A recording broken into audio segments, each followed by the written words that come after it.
But sometimes we in them and we forget who we are and whose we are. So I'm just reminding you today, knowing I got a flight, that you got to make sure that you bring that. So you walk in there, man, let me back up on this a little bit. And your soul, man, is something inside. And it's churning. And you like, what's happening?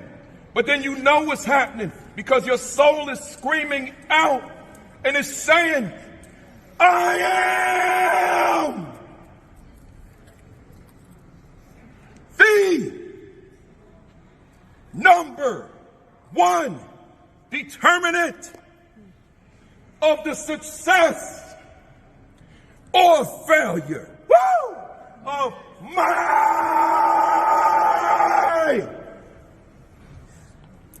students. See, they're yours. They're yours. They're yours. Do you hear me? They're yours. So you walk in there, man. I am the number one determinant of the success or failure, watch this, y'all, of my, woo, they're yours. Students, hey, y'all, when you get back, kick some butt. And I'll see you in the winner's circle, celebrating your victory. Let's go, y'all. Let's go. Let's go. Let's go. Let's go. Y'all got this, man. Thank you for letting me talk to y'all. Thank you.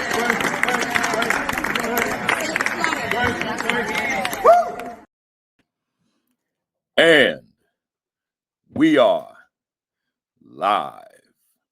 Good morning. Good morning. Good morning. Good morning.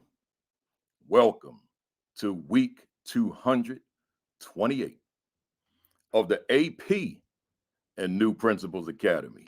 Let me see who we got checking in, man. We got the good Mona Obermolak in the building. Sharon Wright. Mona's down in I think she's in Orlando.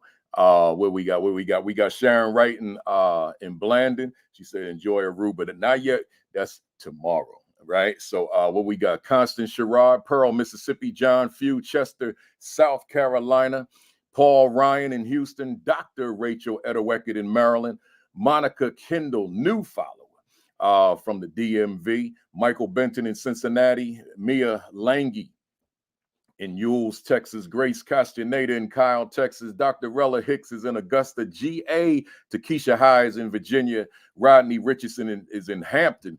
I just did something weird with my computer. Hang on, y'all. Here we go. All right. Rodney Richardson's in Hampton, Virginia. We got Tashika Truesdale is in, where you at, Tashika? Oh, Atlanta, the Atlanta GA. Marsha Poe is in San Diego, California. I appreciate you getting up early, but I know you're dealing with that heat out there on the West Coast as well, Marsha. We got Chancellor Davis in Vegas. He got some heat out there, too. We got Lysandra Brackens in North Carolina, where we got Stacy Joy, all these L.A. people, all these West Coast folks. She's out there in L.A. enduring that heat. Rod Laws, he said Hotep and Harambe out there in Greenville, North Carolina. We got Dr. Sonia Matthews, NBCT in Waldorf, Maryland. Principal Dr. Tammy Taylor. Half of Create and Educate, and there's the other half, Dr. Sheikah Houston. That's every Saturday morning, 10:30, Facebook Live, and then also subscribe to the YouTube channel, at Create and Educate. That's Sean Hurt at 10 o'clock, and subscribe to his channel as well, at Sean Hurt on YouTube, and then myself at 10:55, and then we got Josh Tovar and Dr. Madi Moreno at 5 o'clock Eastern, no, 7 o'clock now, not 5 o'clock anymore, 7 o'clock Eastern time on Sunday nights. He listened to the wisdom when I said folks are watching the game of the week. They ain't trying to watch the podcast, right? So he changed the time. We got Tracy Farris in the building. Where we at? Donna Gant is in the building down there in Georgia. The Queen, Kimberly Broughton Kafele, is in the building. We got Asia Burnett is in the building. She's out here in Jersey, by the way. We got John Hurix, Denton, Texas. Tony McClenny. Yolanda McKinney is in the building. She's going to be joining me next week. We're going to do an AP session next Saturday. And I'll be doing that one from Aruba. But we're gonna be talking about assistant principal leadership next week. We got Evelyn Motley in Plainfield, New Jersey, in the building. I ain't seen you in a minute. Good to see you. Good to see you. Or you just, hey, Evelyn, you just show up because Dr. Cooper's on. You can't come on when it's me and other guests too. We got Melissa Jones Chuno in the building. Where we at? Dina Freeman's in the building, Queens, New York. Dot McKeever Jeter, that's Principal Dot McKeever Jeter. She's out there in Calumet City, Illinois. Where we at? Golf RWT is in Atlanta. MPA Jaguar, that's my brother out there in Garland, Texas. Alan Cowart is in the building. Lily Lanier, I'm getting ready to shut it down, y'all. Rose Hill, North Carolina. Annette Mack is in Aurora, Illinois. Where we at? Yeah, Josh, I think I cleaned it all right. I think I got it clean this morning. Rakia Beverly is in the building. Let me shut it down. Any Jersey heads out here? Let me see. I see Vanessa Zeskin in Connecticut. Yeah, I see Jersey. September Devon Vance Daniels is from Jersey, so I'm gonna shut it down right there. Good to see you this morning, September. And with that said, I see Sean Hurd. I gotta shout out my man Sean Hurd, even though I did, but now I see his name out there in Michigan. Let me say to everybody this morning, formally now, good morning. Greetings. Welcome to week 228 of the AP and New Principals Academy. Hey, man, like I tell y'all every Saturday morning, I'm just going to tell you again, I don't know about you, but I think I know. I think the fact you tuned in, them numbers are soaring on all 4 platforms already. Keep them coming. But I think I know. But I want you to know how I feel. I want you to know right now. So let me let you know how I feel. Number one, y'all feel that, man? On! Y'all feel that? Let me bring it back here. Fire! Woo! Woo! Y'all, man, I gotta release that every Saturday, man. I don't know. Some of y'all might be turning them speakers down. I don't know what you do, but I gotta get that out of me, man. Because these weeks, yeah, I keep telling y'all, man. Y'all, those of you that fly, you know what these Saturdays have been, man. I mean, these flights have been. All these long freaking drives that I've been doing. Or riding in the back seat of somebody's car. That, remember I told y'all that Uber on steroids? That what would I tell you? How many hours I told y'all that was? I don't even remember anymore. 8 hours to Cleveland from Newark because there was no flight, no rental car. So sitting in the back of somebody's car and all this stuff, man. But I still got that fire. Let me shout out a few, man. Shout out the Hudson City School District this week, man. Dr. Juliet Pennyman. Superintendent doing a phenomenal job. Anybody from Hudson City on with us this morning, shout out to all of y'all. Shout out to South Amboy Public Schools, my man, Dr. Frederick Williams. That's Jersey, y'all. My Jersey brother. I knew this brother when he was the choir director at Campus High School in East Orange. And now look at him, superintendent, man. Look how God be working, man. But let me look at it a different way. Look what happens when you just put forth effort, man. Look what happens when you got this little thing. Man, let me minister to somebody, man. Look what happens when you got this little itty bitty thing called idea. IDEA. You have this idea, this little thing, man. And you say, I'm going to take this little thing called the idea and it becomes a lifestyle. I had this, a Passion Moss, Dr. Moss Hasan. You remember back at Healy? I'm looking at you, so I see you. You remember back at Healy? Hey, Dr. Cooper, you remember back in the old days, man, and y'all knew I was a principal, but you know I used to talk about being a speaker all the time. Y'all know that, man. The principal was something I loved, but it was never my dream. Being a principal was never my dream. It was just something that I fell in love with. My dream was to be an international speaker. That was my dream. And and anybody that knows me from back in them days, like Coop and Hasan, they know that. So I'm talking about I want to be a speaker, I want to be a speaker, I want to be a speaker. I took this little thing, hear me, I'm preaching to somebody out there right now. I took this little thing called idea. I had the idea that this unknown dude in East Orange, New Jersey could become world renowned. That was my idea. And here I am, baby. Here I am. Here I am. See, you gotta live it that way. Now, I'm not saying the fam out here on the other side of my camera that your goal was going to be a speaker. I'm saying to you, the goal that your school, like Sean Hurt says every week, that your school would be blue ribbon. Let that be the idea. We gonna be blue ribbon. Why?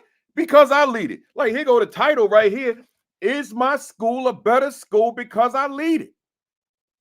And you know the brother wrote that, right? Is my school a better school because I lead it? Enough said. I missed the school last week. I felt bad, man, like for days. When I do my shout out, I was at New Horizon Community Charter School in Newark a week ago and forgot to write it on my agenda with my man. We go way back, Dr. Steve Webb, the principal. Right. So shout out to Steve Webb, shout out to his staff, shout out to Marietta Williams and the rest of the staff down there. That's one of the teachers there that I know from social media. And just shout out to the big things that they're doing at New Horizon Community Charter in Newark. And I might add that the school is on Wilhelmina Holder Way.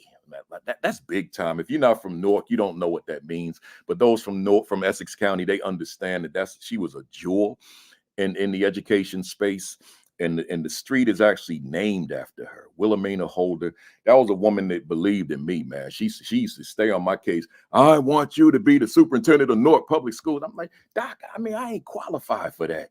You are qualified. I want you to be the superintendent of schools in Newark. Nah, I don't want that. But it's good to have people in your life who see things in you that you don't see in yourself. That's my point. Let's go. Welcome to the first timers. If this is, in fact, your first time, you missed 227 weeks. So you need to go to the YouTube channel and catch up, like binge watch. Don't watch no college football today. Don't watch no NFL tomorrow. Don't watch your favorite shows. Just binge watch these sessions. They'll make you more phenomenal than you already are. For those that don't know, we're back on Facebook, Twitter, and LinkedIn. I had tried this big grand experiment. That was the idea too, of being exclusively on YouTube. I didn't like it. So we back on all the platforms: Facebook, Twitter, LinkedIn at Principal Kafele, including YouTube. Real quick, if you don't have Is My School a Better School Because I Lead It? My question is, what are you waiting for? Go to Amazon right now and get yourself a copy. And then while you're there, get the Aspiring Principal 50, get the Principal 50, get the Assistant Principal 50, get the Assistant Principal Identity. These are the leadership books I wrote, but make sure you got in your notes the most significant book, the most impactful book I've ever written. I just finished writing.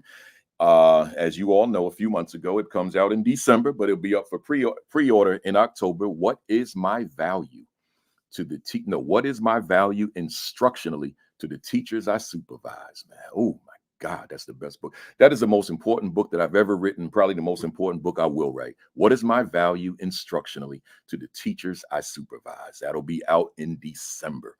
We just finished the cover, ASCD, and it's coming. My monologue real quick.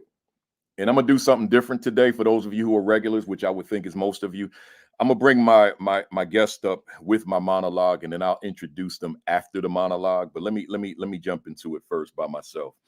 I want to talk about the school shooting at Appalachian High School in Winder, Georgia. I just want to talk briefly about it. I'm not going to spend a lot of time with it, but I also want to say thoughts and prayers to Mason Schermerhorn, 14 years old, Christian Angulo, 14 years old, Richard Aspinall, teacher and coach football, and Christina, I hope I pronounce this right, Ermi or Ermi, I think it's Ermi, also a teacher.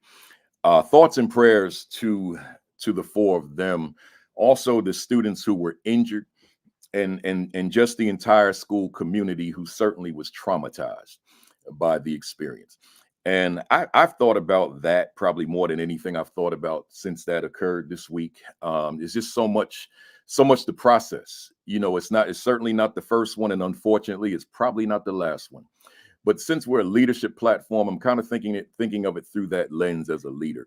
And I don't think it's a fair question for me to ask or anyone else to ask the question, are you thoroughly prepared for a situation like that? Because I don't think we can be thoroughly prepared. All we can do is take all the necessary precautions that we can, make sure that we are fully prepared for, in terms of whatever the guidelines may be. But in terms of an assault rifle coming into your school, I don't know how you're fully prepared for that. But what precautions have we taken, right? And I frequently ask administrators. In fact, I do it probably every time I have a bunch of administrators in front of me. I ask them, are you prepared for the lunch periods if there was an intruder in your building? Like, I know you drill during the off lunch periods, but what about the lunch periods? Do you drill during those periods when there's spilled applesauce, tomato sauce, trays all over the place, you know, that type of thing? Kids let their hair down, that type of thing. Are we prepared for that period, right? That lunch period or those lunch periods, right? Do we have a plan in place that would make that cafeteria look like no one was ever in it? Right. That's what I mean. Like, within a certain amount of time, let's say 60 seconds. Right. So that matters. So let's just make sure. But going back, I'm looking at Appalachia High School in Winder, and I'm asking us the question in our respective cities and school districts. What goes through your mind when you see that? Like what are you thinking? And when I saw it, and when I've seen all of them, because it's just so many of them, I'm thinking about the fact that, and this is me just, you know, in real time without any notes in front of me as far as this. I'm thinking about the youngster that walks into a building and thinking, I'm going to go to school, have a good day, and come home. Thinking about that, and for a youngster to not come home. I'm thinking about a mom, a dad, a guardian, a relative, a friend, and the youngster of these entities goes to school, and you think you're going to see the youngster in a few hours after school, and the youngster winds up murdered, right? Or that teacher who's fired up, right? Especially in the beginning of the school year, who's fired up. I'm ready to get there, and I'm ready to take my students to another level, and then I don't return home. Or the spouse or the significant other of that person, that teacher, and you're expecting you're going to have dinner together later on, and family gathering and all that kind of thing later on, and mom, who's teacher during the day, but mom outside of teaching, or dad or whatever it is, doesn't return home. You know, all that kind of stuff has been on my mind ever since it happened. And I'm just asking you all, I put my mirror up, what do you think when you see these incidents, and particularly as it relates to you? What are your thoughts? What thoughts go through your mind as it relates to your leadership? That's the question that I'm asking. So I want to bring my folks up here before I introduce them, and before we get into their bios. I just want to bring them on up here, and then we'll get to their bios in a little bit. Dr. Cooper, let me start with you. And I'll get the screen right. What goes through your mind, Doc? So what goes through my mind is mental illness. And so I'm thinking about, as a leader, as an educator, as a mom and parent, what did we miss with this particular child? And what could we have done to identify the troubles that this child may have been facing early on? And so while initially it looks, oh my gosh, this is traumatic, this is awful, how could someone do this? I think all of the incidents that we've seen throughout the many, many years, unfortunately, that these events have been occurring, has been centered around missed opportunities to help students. And so just as a leader, just figuring out, what can I do? How can I identify that child who's isolated, who no one talks to, who is not called on frequently? And so many of my teachers know I'm an underdog kind of person. And so I don't always choose that student who everyone wants to be chosen. And so just making sure that everyone, having that, thinking about just how can we make sure everyone is included, equity. Yeah. And it's interesting, Doc, because this young man was identified in a previous school district, as you all know. So he was on the radar, but in my mind, there was a ball that was dropped. Absolutely. Yeah, there was a ball that was dropped. Let me go over to you, Dr. Passion. What your thoughts? The first thing that comes to mind for me is how important it is for us to move from being such a reactive society to being a more proactive one. Mm-hmm. And the more we continue to place emphasis on instruction and teaching and learning, and forget about the fact that if folks don't take care of the mental needs of student leaders and staff leaders and families, then we're going to continue to perpetuate the cycle of having incidents like this happen and occur in our school districts. And I also think about the fact that in our urban schools, I think that, for too long, folks have thought this can't be me, this can't be me, this can be you as well. Yeah. So if you don't feel that you have the support systems in order to build that safety net within your institutions, you have to hold yourself accountable for making it happen. Principal Kafele has always been a great role model of making it happen. And sometimes that includes asking for forgiveness later. So you do what you have to do in order to meet the needs of your student leaders from a holistic perspective.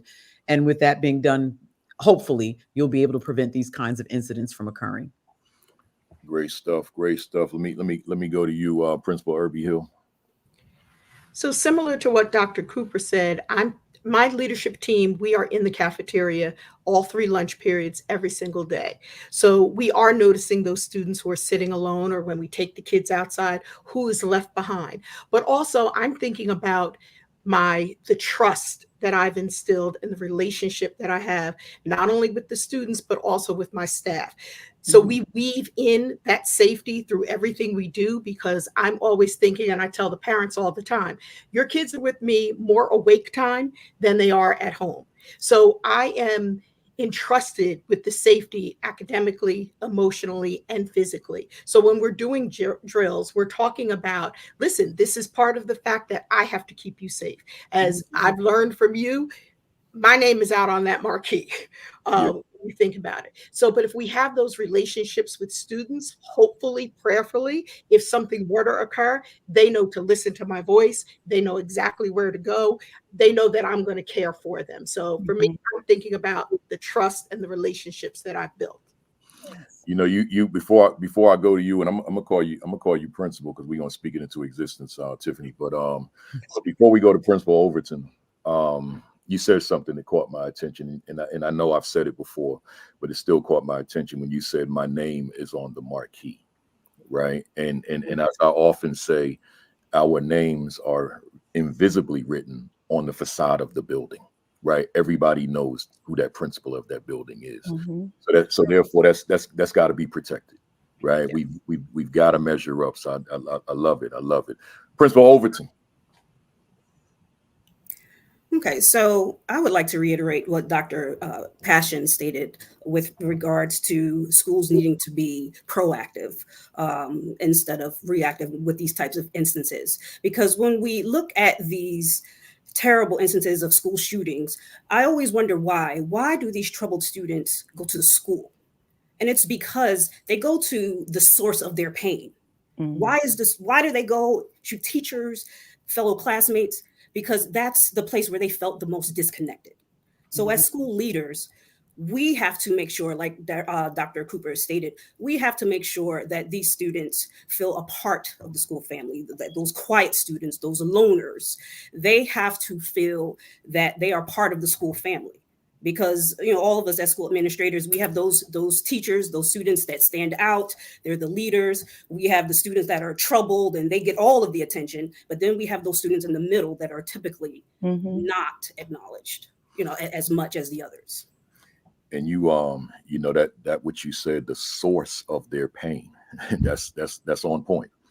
Because in so many cases it is, and and a lot of it is peer related, right? So. Yeah, so there's a lot we have to do. So again, for the fam out there on the other side of my camera, think about your role, not as an individual, but your role as leader, right? And relative to your leadership within the building. So I wanted to open that way and have a little discussion. To the fam out there, let me tell you who's on here. We Jersey strong today. This ain't nothing but Jersey on this screen. And folks that know me know I bleed Jersey. I eat Jersey. I sleep Jersey. In fact, to take it even further, I bleed East Orange, New Jersey. I live in Jersey City for 35 years, but I don't bleed Jersey City. I bleed East Orange, New Jersey. Right. So we got Dr. Caryn Denise Cooper. I'm gonna read these bios, y'all. So y'all just wait. I asked them to send me the short version, so at least they're not the full page joints, right? So Dr. Caryn Denise Cooper, mother of 3 adult children, and is the proud principal of Cook Elementary School in Plainfield, New Jersey, with over 20 years of service in the Plainfield School District, including roles as acting assistant superintendent and acting superintendent. Dr. Cooper has played a pivotal role in the school's redevelopment. In response to low enrollment caused by redistricting, she led a transformative initiative to reimagine Cook Elementary, focusing on STEM education. Her vision brought about the creation of a state-of-the-art STEM lab, market space, and an enhanced project-based curriculum aimed at engaging students in hands-on learning. Dr. Cooper's commitment to education extends beyond her school. She's a member of the Scholastic Black Educators Advisory Board and former urban liaison on the board of directors for the New Jersey chapter of Association for Supervision Curriculum Development, ASCD. Her career began in the classroom, teaching in both private and public schools, where she gained valuable experience as a teacher, technology coordinator, and staff developer in Newark Public Schools. Finally, she holds a bachelor's degree in computer science from Cairn University and 2 master's degrees, one in curriculum and instruction from Teachers College, Columbia University, and another in education administration from Cairn University. In 2014, she earned her doctorate from the University of Pennsylvania, focusing her dissertation on how principals conceptualize their roles as school leaders. That's a heavy duty one. We might need to come back one-on-one and just let that be the topic, right?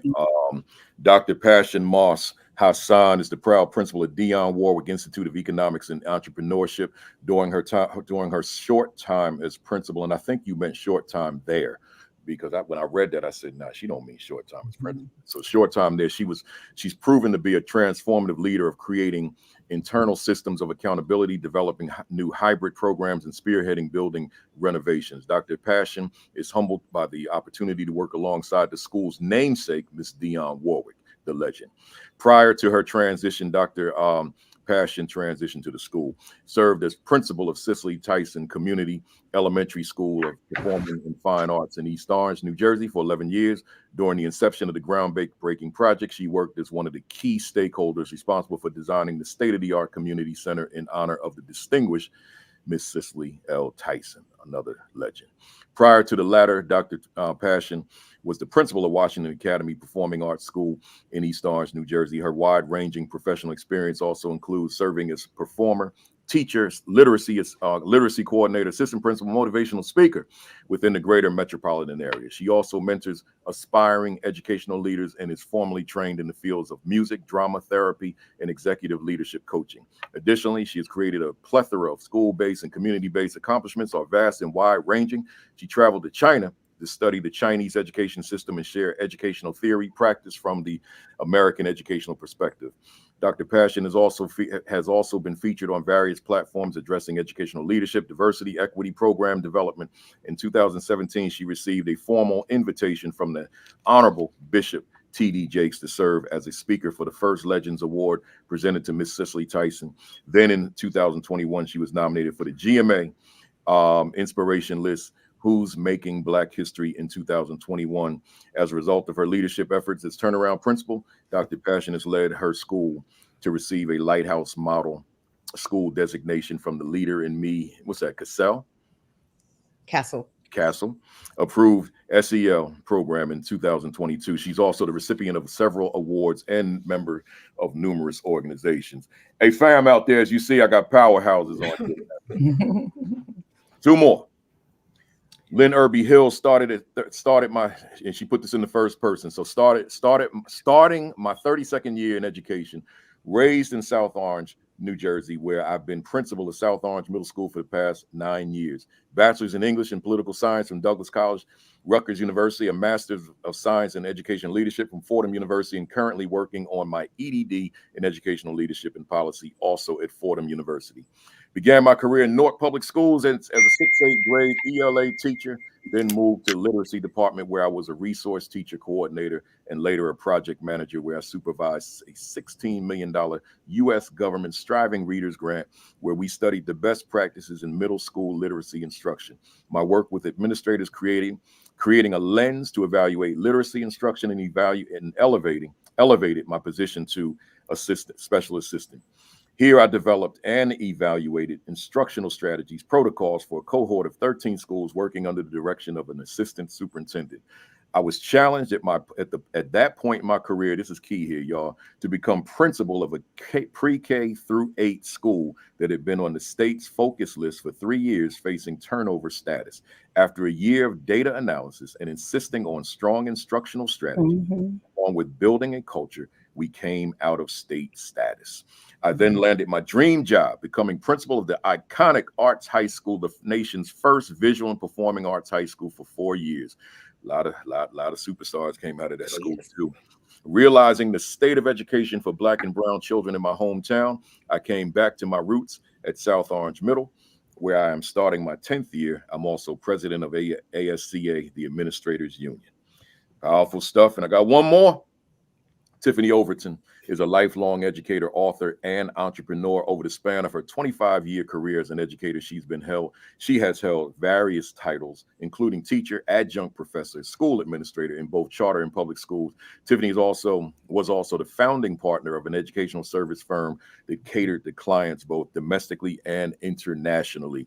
As a featured TEDx speaker, when's TEDx going to invite me to give a speech? Speaker, Tiffany's TEDx talk was highlighted alongside Shonda Rhimes in an article titled 10 Powerful TED Talks for Mothers. She has been invited as a guest lecturer at several universities and schools, including her alma mater, Montclair State University.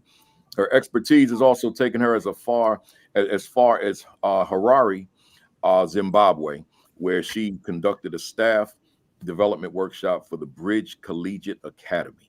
Currently, Tiffany serves as vice president of the vice principal of the Newark Evening Educational Center, a high school reentry program in Newark, New Jersey. She's also a full-time doctoral student and a proud wife and mother of 3. And by the way, Tiffany, as I'm gonna call you Principal Overton today, when I put that up, I saw that Dorothy Hansfield repeated it. So we in the same place. Let's go, y'all. Hit that, hey, folks out there, hit that share button, hit that repost button, hit that retweet, whatever they call them these days. Hit the like button too, y'all. The like button is what activates the algorithms. And even if you don't like it anyway, right? So hit that like button. And I'm going to keep saying that today. I'm numbers are good, but I still want I want the whole world on here. Hey, Dr. Cooper, let's start off with you. I've got a 2-parter. You have been in this business for a long time. And it ranges, all the way from going back to your days as teacher all the way to acting superintendent of schools. And the only reason you're not a superintendent of schools is because you just choose not to, right? That's the only reason. If you wanted to be superintendent, you'd be superintendent. So with that being said, looking at there's a whole of you, but I want to look at a fraction of you. The fraction of Dr. Caryn Denise Cooper. Who is the educator, Dr. Cooper? Like who are you as an educator? I think as an educator, I am one who just loves what I do. And so I say that in that I love helping people. I changed careers back in 1989 to go into education. And so I wanted to be an educator, even though my sisters, if they're on, they know I wanted to be a teacher all my life. And so back then, their parents say, oh, no, you can't be a teacher. They don't make much money. They didn't. But I still wanted to be a teacher. But listening to my father, I went into computer science. But working in corporate America and watching coming in and training interns, I decided that I really still wanted to be a teacher. So I left that corporate job, took a huge cut, and decided to be an educator. But who am I? I am one that really, really, really think deeply about what I do. I don't just lead the school and just take the role. I take my job serious as a principal. I took my job serious. Lynn and I worked together. We took our job serious as teachers. But moving on to leadership, I am responsible for many, many kids, and even in my other roles, responsible for many, many more kids. I want to ensure that I am providing the students the same thing that I want people to provide for my own children. And I think Dewey said it best, what the best person wants for their own children, we should want for our community's children. And so I've always lived my life, and even as a teacher now, is making sure, how would I want people to educate my children? What experiences would I want my own children to have? And so many of the children I serve don't always have the experiences that I would provide my own personal children. So ensuring that those kids still get the experiences that they need to be successful. And so who am I?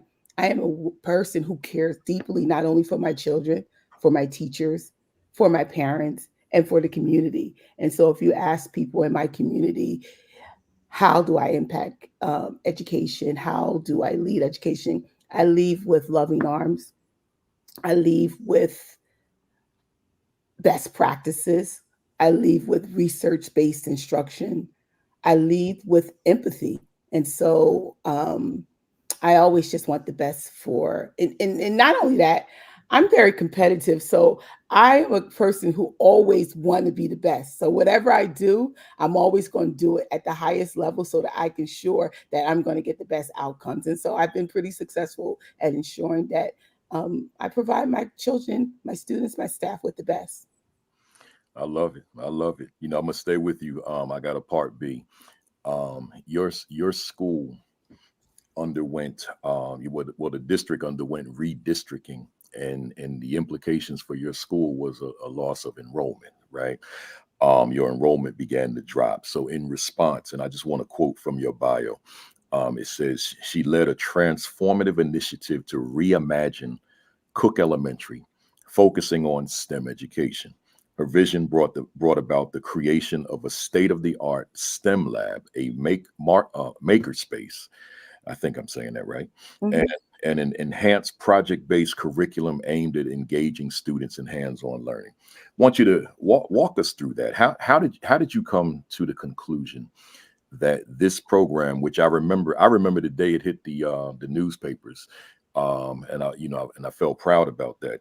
But tell me, how did you know that STEM education would have that kind of impact in terms of it just attracting interest and bringing that enrollment back? Because it was no fault of the school before. It was just redistricting. Walk us through that. So I had the opportunity to just do what I love, incorporate technology as well as learning. And so when we did the redistricting, I think initially my entire school was slated to go to the new school. But with redistricting, in new leadership, the superintendent felt that Cook should stay open, which is my current school. And so that left me with a fraction of the students. And so initially I was slated to go to the new school and be the leader of that particular school. And so I stayed at Cook School, and I said to the superintendent, you know, you have one of the most experienced principals with the least amount of students in the entire district. Mm-hmm. And then he said to me, well, what are you going to do about it? And so you don't have to say that twice to me. So I started reimagining and start thinking so for me, this was the opportunity to put forth. You ask people, if you could design your own school, what would it look like? So this gave me an opportunity with a team of teachers, district administrators, district leaders to sit down and think, what would we want the new Cook to look like? So I met with a team of administrators, teachers to kind of say, how could we make this our best place? Knowing that we're going into technology and that's where all the jobs are, we wanted to make sure that kids are getting that experience. We wanted to make sure that while literacy and math are important, science and social studies make you smart, right?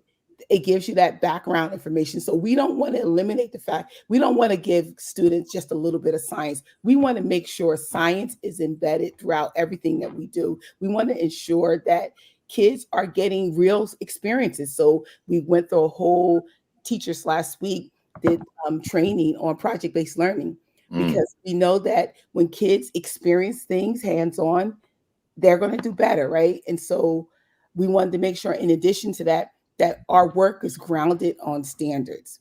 Because when you look at, all of these state assessments, at the end of the day, we're all accountable to outcomes, increasing outcomes for students. So we want to make sure that the work that we're doing is grounded in standards, that our assessments are aligned. And so I had this opportunity, along with the district leadership team and administrators, to sit down and plan out what that would look like. And so I'm extremely excited. My staff is excited.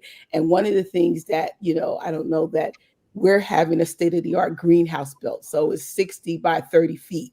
Wow. So in addition to learning about science and technology in our makerspace, where students can actually create and design, and it can be something that they're working on in collaboration with their teachers, or it can be their own ideas, right? They can have, I wonder if I built this and can I do this? So they had that space in their cafeteria, as well as a room within our building where they can create, design, wonder, and explore. And so that part is there. In addition, we have a curriculum that's designed around STEM, where they're learning about circuits, they're learning about science, and they're learning embedded in their they get to do that at least 2 to 3 times per week, along with making sure that they are doing science experiments weekly. They're not just reading about science, they're actually doing science. And so, this is a dream come true, to be able to give kids these experiences and then have kids appreciate it. So we had our kickoff last week. And so I asked some of my 5th graders to, we had one of the district photographers there. And I said, let a photographer know what do you think about all this new thing, the new things that we're having at Cook. And so they said, oh, we love the 3D printer. We love all of these different things. But the main thing, they said, one student said, but I really, really love my principal. And so they were, thank you, Dr. Cooper. And they're just like so appreciative that they have these opportunities. And so I'm just proud that I get to reimagine Cook and that the district has bought into it. My staff, my parents, I think some of my parents are on today. They have bought into it and they appreciate the work that I'm doing. So. Good stuff. Listen, that hearing the pride you have in what you've started, that's that idea, right? Redistricting caused you to have to dig deep, and you came up with this idea, and here it is. It's flourishing already. Dr. Passion, I don't know if you noticed me look down, and I was on my phone. I was texting Dr. Kenneth King, and I said, jump on here now, right? Yeah, I should have told him last night, but I was watching football. But anyway, Dr. Passion, you and I last worked together 21 years ago. The lowest point in my career by far, right? But I had the opportunity of still being in the building, working with you nevertheless. But since then, you have done so much, right? And as I said off camera, I didn't even realize you had the doctorate. But you're more than the doctorate. You're engaged in just so many different things, even where you are right now on location. So my question to you is the same question I'm going to ask the 4 of you. As an educator, who is Dr. Passion Moss Hasan?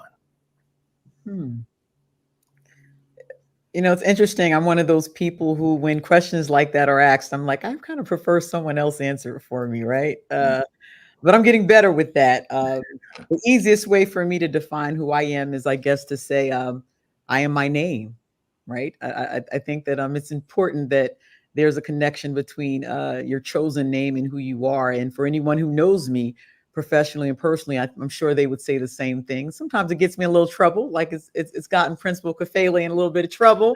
Yeah, good trouble. Good. I was just going to say it, but it's good trouble. And so I'm always down for some good trouble. I try to lead and model in the way that I expect for others to do. And so I have a few coined models that I have. One is possibilities, not problems. Don't come to me with a problem unless you have a possibility and a means to solve it. One of them is educate by any means necessary. In our school, we understand we make it happen. As Asa Hilliard said to me years and years ago, when I was a substitute coming out of Delaware State University and attending a district training in East Orange, she said to all of us, years ago, our ancestors learned with a chalkboard about this size and a piece of chalk, and they became doctors and lawyers and everything else that you can think of. So don't come to me and say that student leaders can't learn because you don't have some extra pencils or some extra paper. And so that is me. I'm a person who believes that you will make it happen no matter what. I'm also a true believer, and especially in this day and age, we have to have an alignment between what compassion and compliance is. I am compassion and compliance. Absolutely. Too much compliance without compassion will not work, especially post-COVID. And for any educator at any level who doesn't understand that, come and see me. Because what you thought would work will no longer work when you're dealing with human beings and the devastation that they have experienced in their lifetime.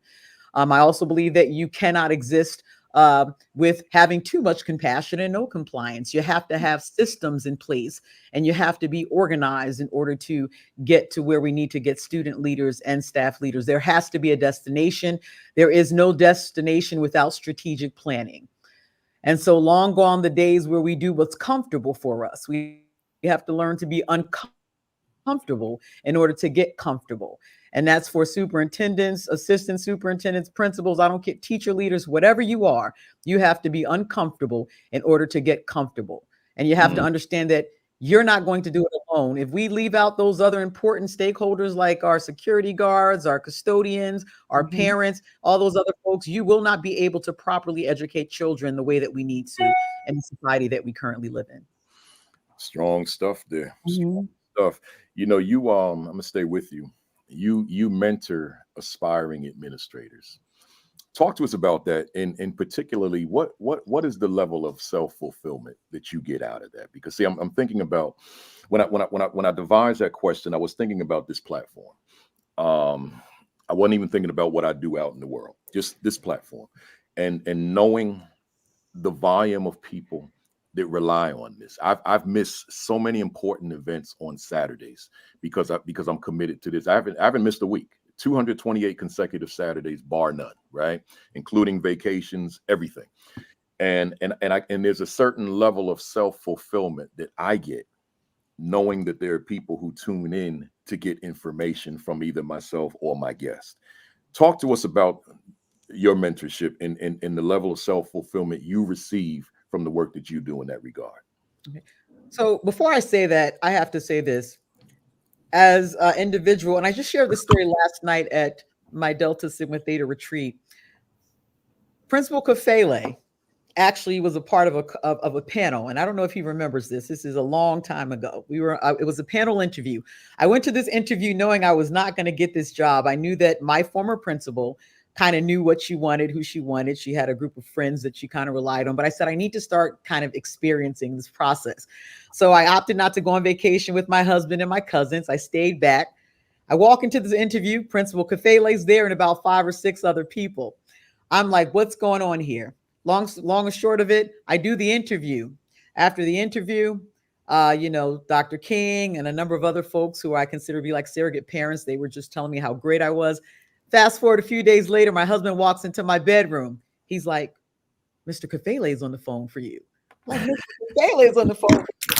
So Mr. Kafele, I take the phone and he says to me, listen, I had already offered your husband a job, but after seeing you in that interview, you're not going anywhere. I told them I need you to be a part of my team. Yeah.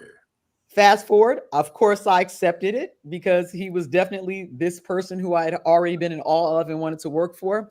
But after that, a few weeks into the school year, I remember you looking at me in your office and you said, and you're not going to remember this, you said, you're going to be a principal. No, I do remember. You do? I said, oh, no, I would never deal with this nonsense that you're dealing with politically. Like, woo!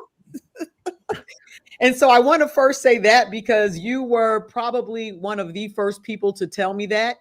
Even though I didn't want to hear it at that time. Mm-hmm.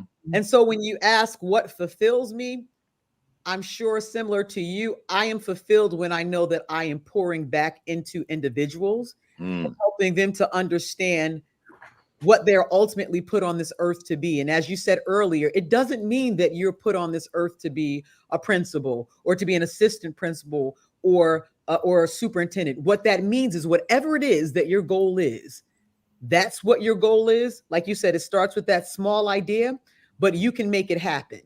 And don't let anybody else tell you anything other than that. It's okay to be a master teacher. Be great at that. Love it and keep doing it. It's okay to be a master principal. Whatever it is, do it and do it well. And so I get the fulfillment in being able to kind of pay it forward and give it back to people. And it's also a higher level of accountability for me. You know, I tell folks all the time when I'm working out and exercising and I'm doing it with other people, it motivates me to get my behind up and get back on the boat. When I'm not doing it with other people, I can fall off.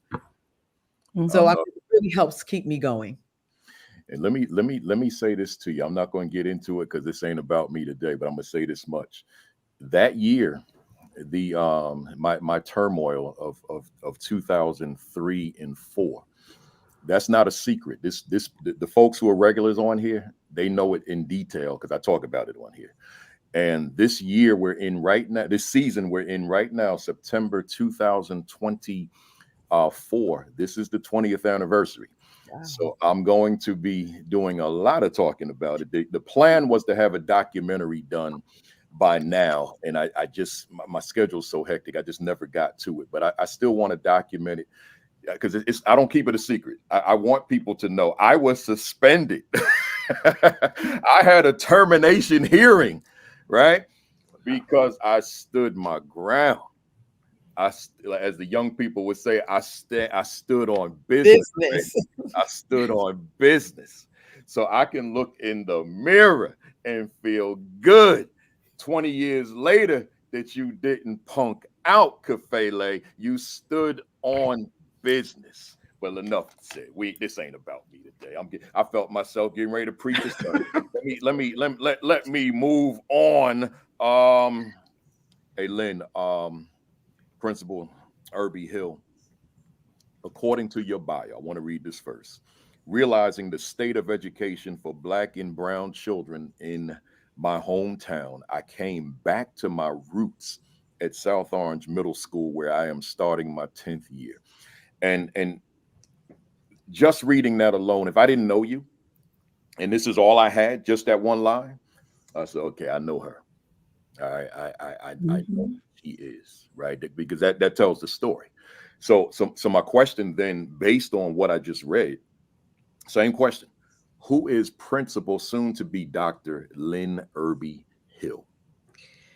So I said Brown before because I know a Principal Irby. Okay. Excuse me. Related. Yeah, excuse me for that.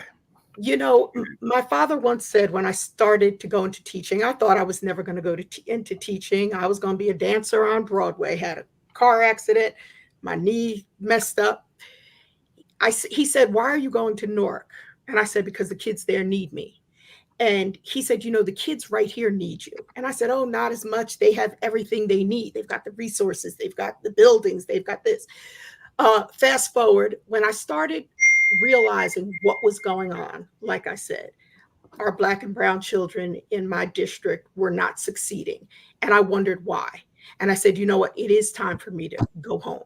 And I am deeply committed to lifting that and changing the disproportionality that is existing in so many areas, in their course failures, in suspension rates, in standardized test scores, in special education referrals. And so I love what I do. I'm very super passionate. I love the children. And what I've done is create a family in my school, a real family. If anyone I interview, I'm like, can you love my kids? All of my kids. Because if you can't be here. You have to pour yourself. Now, I do make sure that there's a balance, that they're pouring into themselves, and we make sure we do that. I need them to look at every child in that building and realize the potential. We've got to get rid of the deficit thinking. And when I'm walking down the halls and I saw these beautiful Black and brown children with their head down, and I'm like, why? You're beautiful. Do you know that you're beautiful?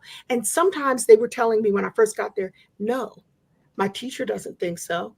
This person doesn't think so. And so I was on a path to make sure that they knew exactly how beautiful they are. And I've always used the arts. So Dr. Passion, we got to get in touch. I dance with my kids in the hallway. You know, just the other day, it was the first day of school, and my sixth graders are like, "Are you really going to dance with us?" And I was like, "Let's go," because dance and the arts does so much for children. It cuts across all color lines.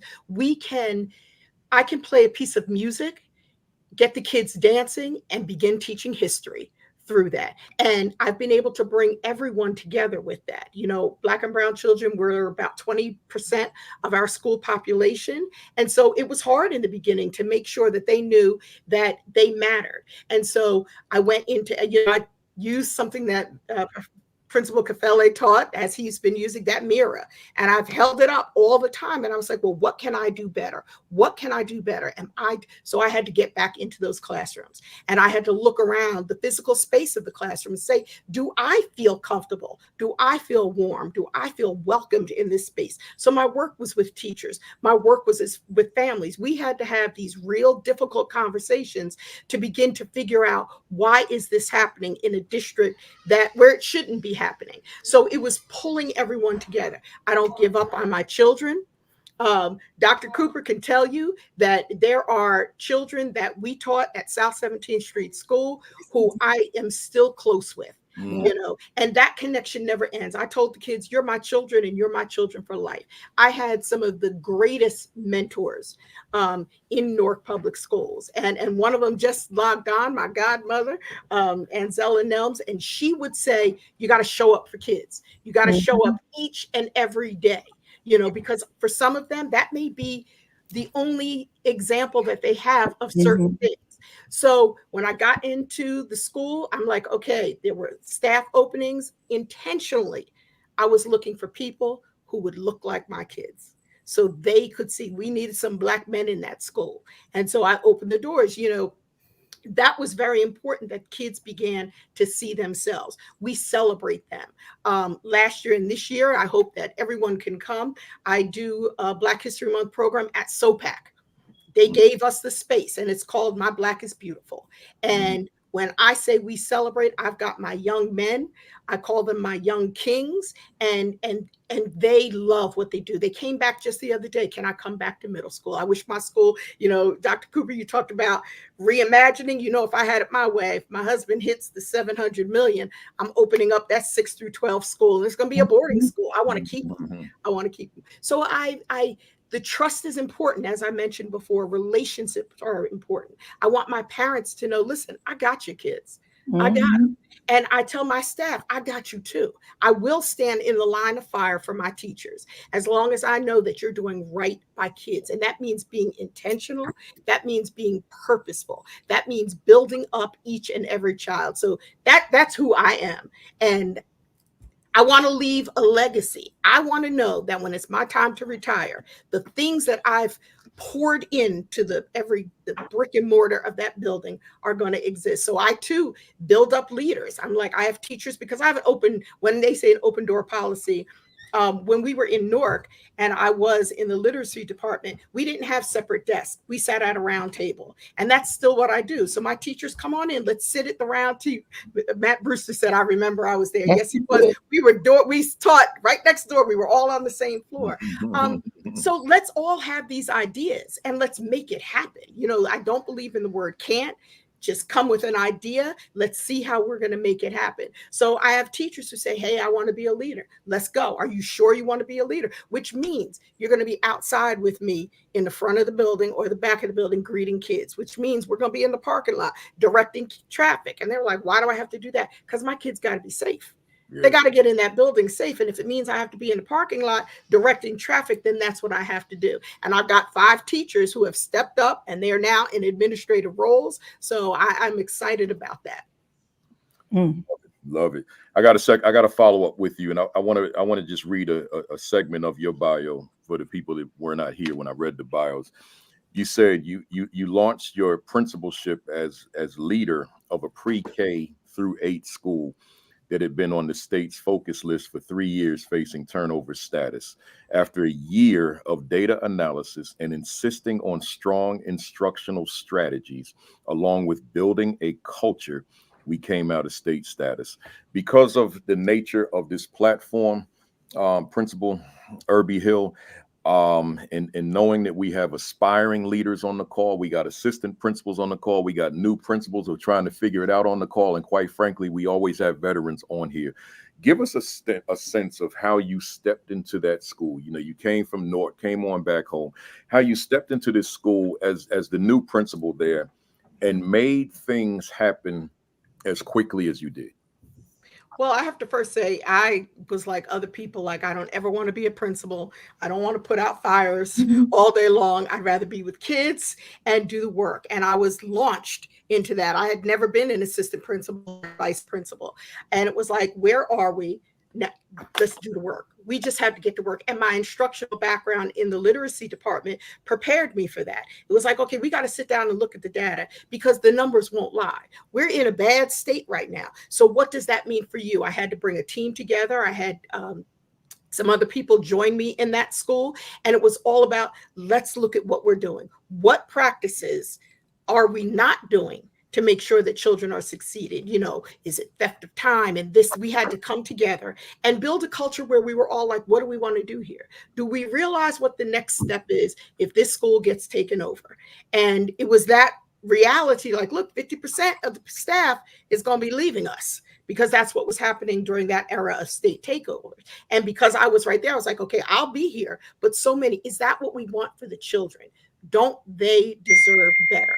So it was opening that door, sitting at a long table, looking at what we need, and getting into classrooms. You can't be a principal behind closed doors. And that's something, like I said, I never wanted to do. I had to be in the classrooms, working with teachers and getting everyone to buy in. Listen, the work we do is about kids. We had our opportunity. We went through school. We have a degree. In order to be a teacher, you have to have at least a degree.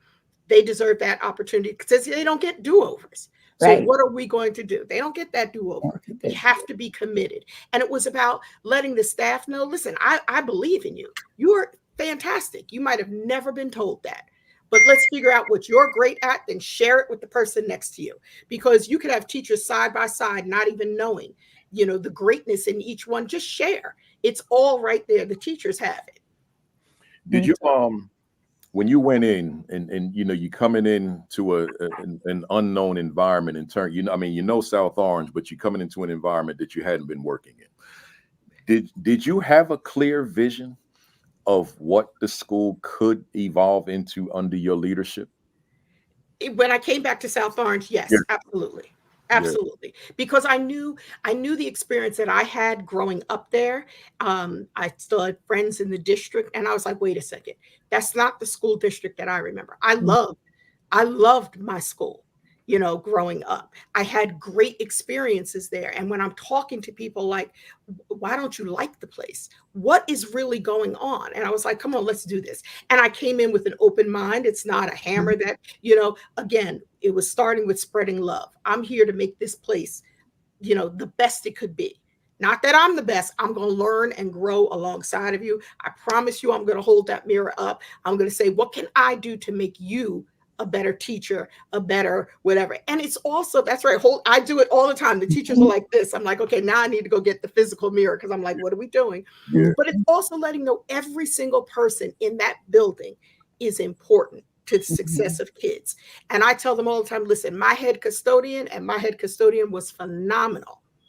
He's more important in that building than I am. Because if I don't show up for work tomorrow on Monday morning, the school's going to run. But if the head custodian doesn't show up, heat might not be on, the water may not be working, the building can't be clean. So it was like making sure, and he was part of my leadership team.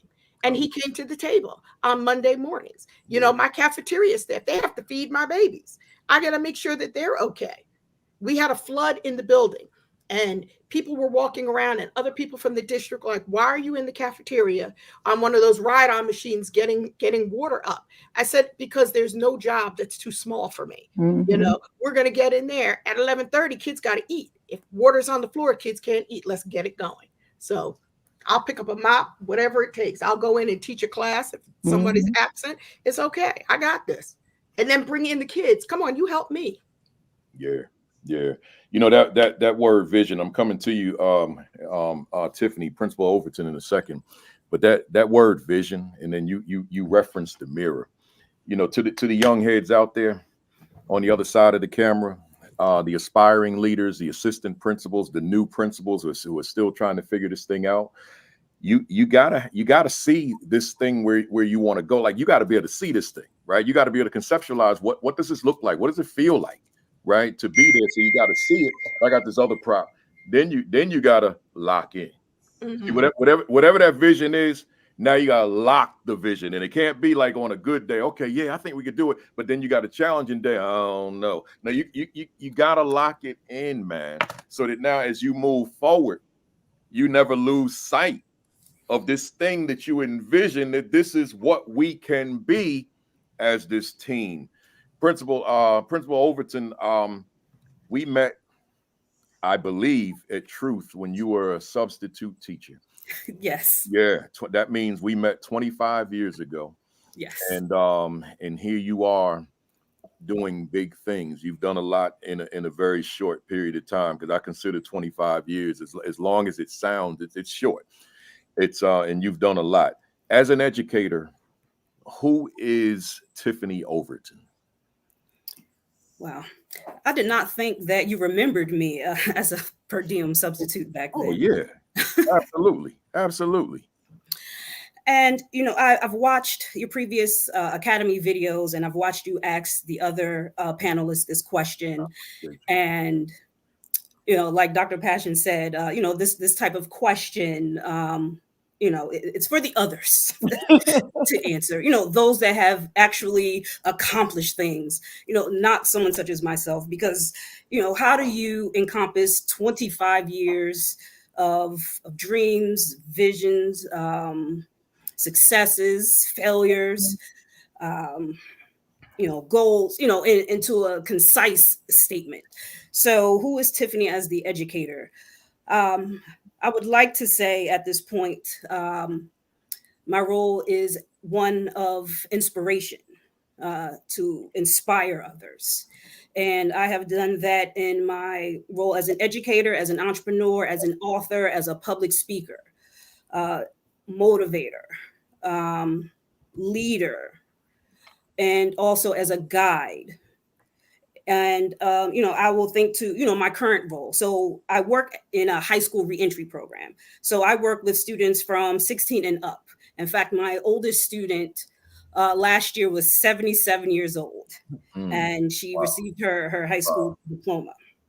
And what was significant about her story is she actually started her high school reentry journey probably 20 years ago. And year after year, she would come, go. And of course, when I arrived in the position, same thing, come one year, leave another year. And then finally, I sat down with her and I asked her story. I said, you are 70, you're in your 70s. You could go home, drink your coffee, water your plants. What drives you to continue to get your high school diploma?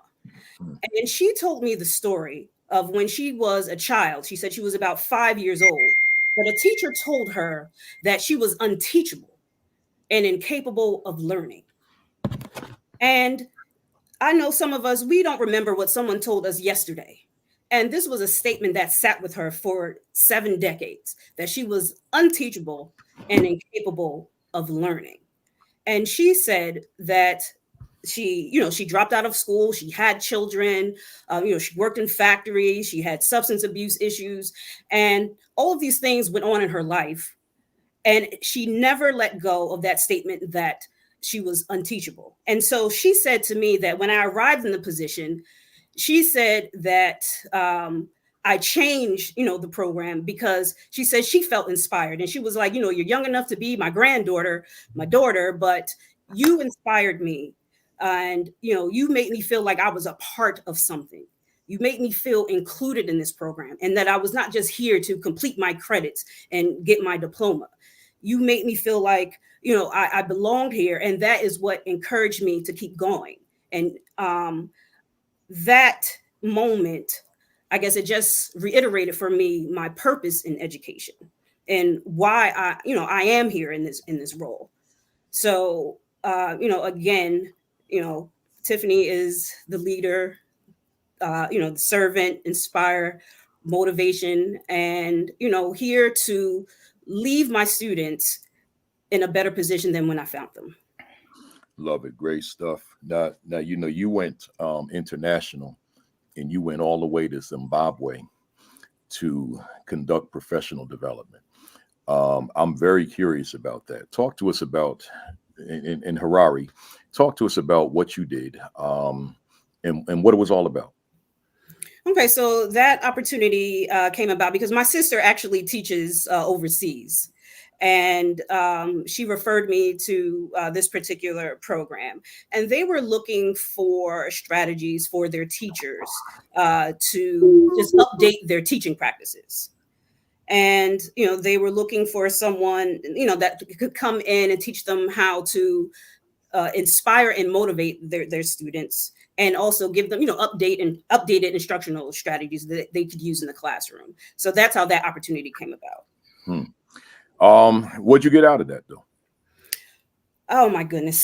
So of course, after every workshop, I always ask for feedback, because no matter how many times I give a workshop or presentation, I stand in front of a room, I still suffer from self-doubt, imposter syndrome. Always wonder, was it good enough? And so the feedback I got from the teachers, that I received, that, I have an aha moment. These are things that I was thinking about doing, but now seeing it laid out, now I know I can implement this, right away in my classroom. These were ideas that, I wanted to do, but I wasn't sure if, it would be the right thing to do. So I received so much positive feedback from that workshop, and they inspired me because they were so eager to learn and absorb the information. And it was just such a powerful session that, I will never forget working with that cohort of teachers. Good stuff. Who's text messaging is that keeps ringing like that? It's definitely not mine, right? So I can't turn it. I don't know how to turn it off. Oh, yours. Okay. Hey, folks out there in the world, stop texting Dr. Cooper for the next hour, right? So listen, I want to hit these three. These are three just open questions. I'm not going to call on anybody. Then I want to go to the talking points. But you don't feel compelled to jump in if you don't want to. Give me your summary answer though, because we got a lot to cover, right? Here's the first scenario. And I came up with these just knowing a lot of what our fam out there is grappling with across the country. So their fam on the call right now, or who will see the video later, who are trying to build a team in the truest sense of the word team. But there are some staff who are not on board. They're for whatever the reason. I won't even stereotype or generalize the reason. Just for whatever the reason, they decide to move in the opposite direction of what this principal is trying to create relative to the direction they want that he or she wants to move as a team.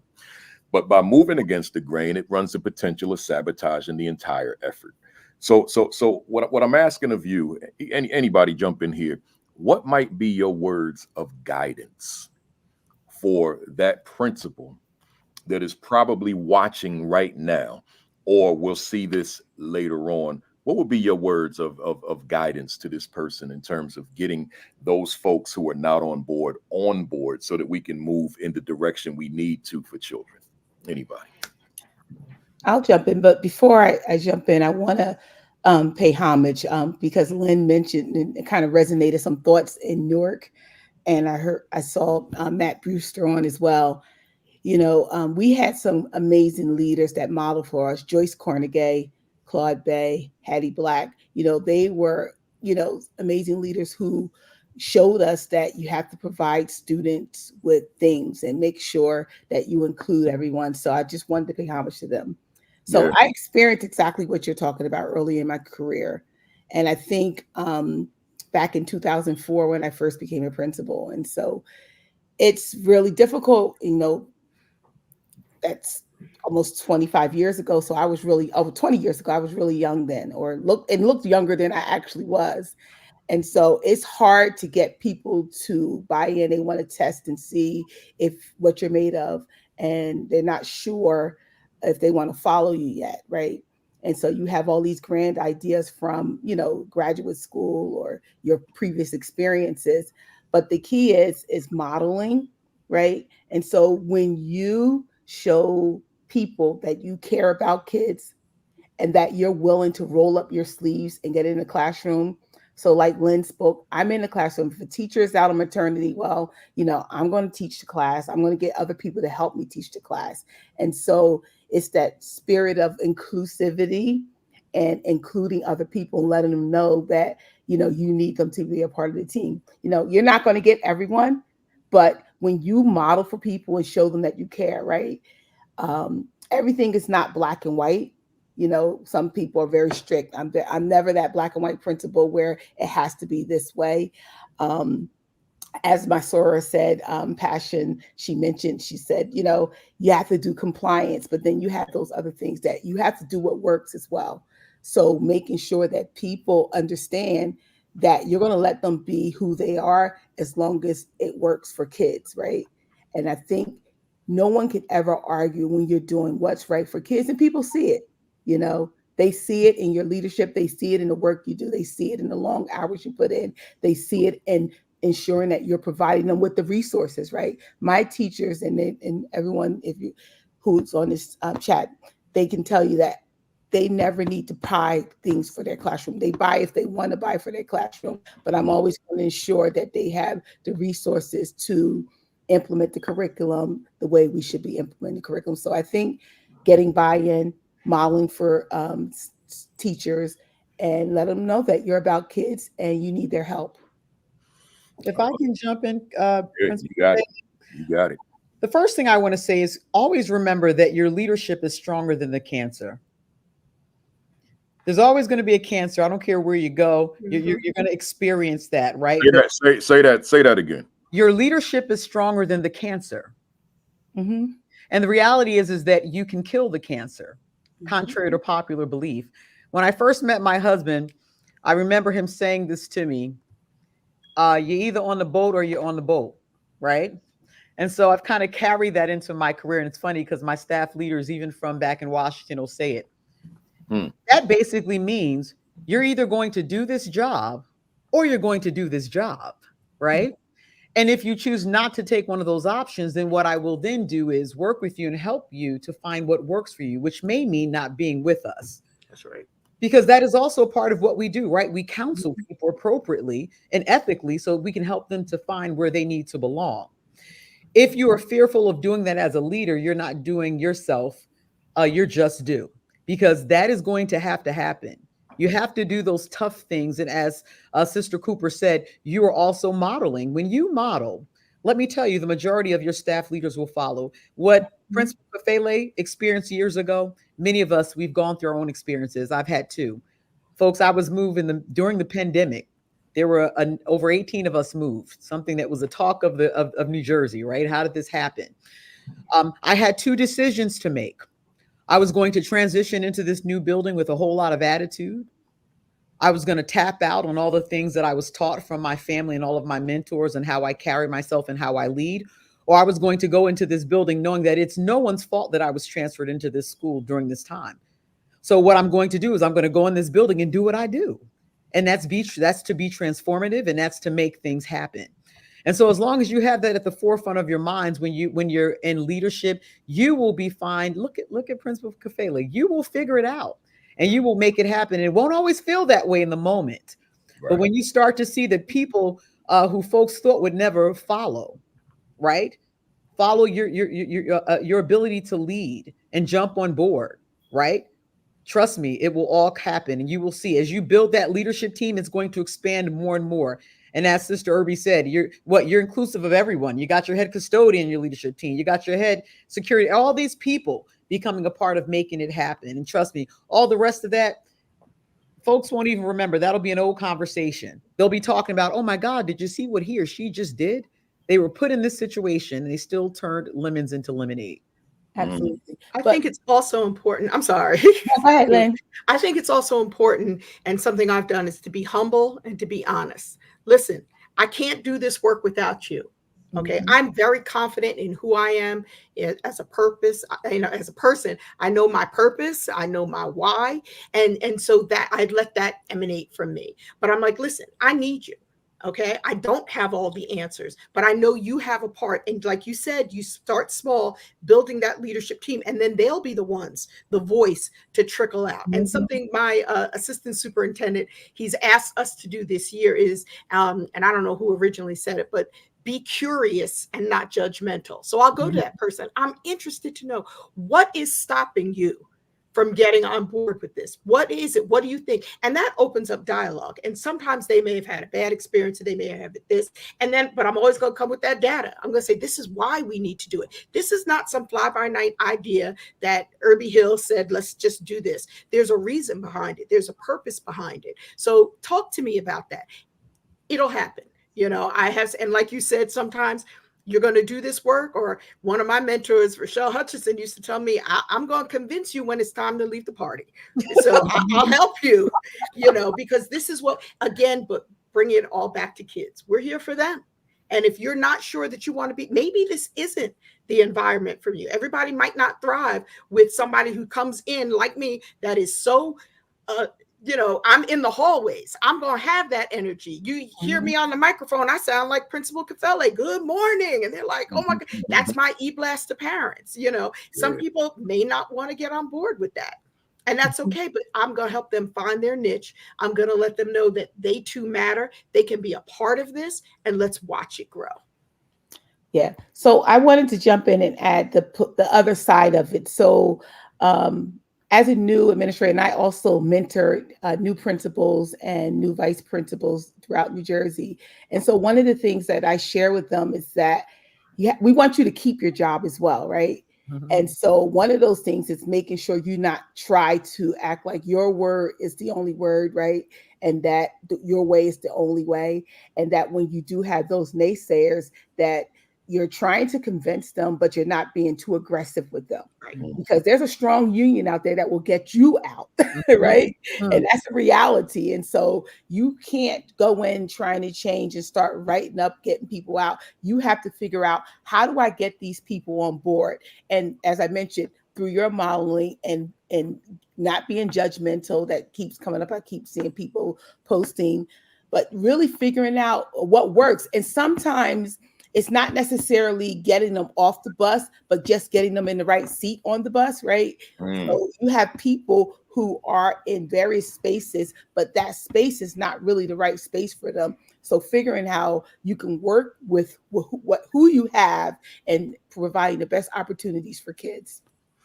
I got to say this. I looked at what Josh said when he said, show them off the bus, and then your response to that.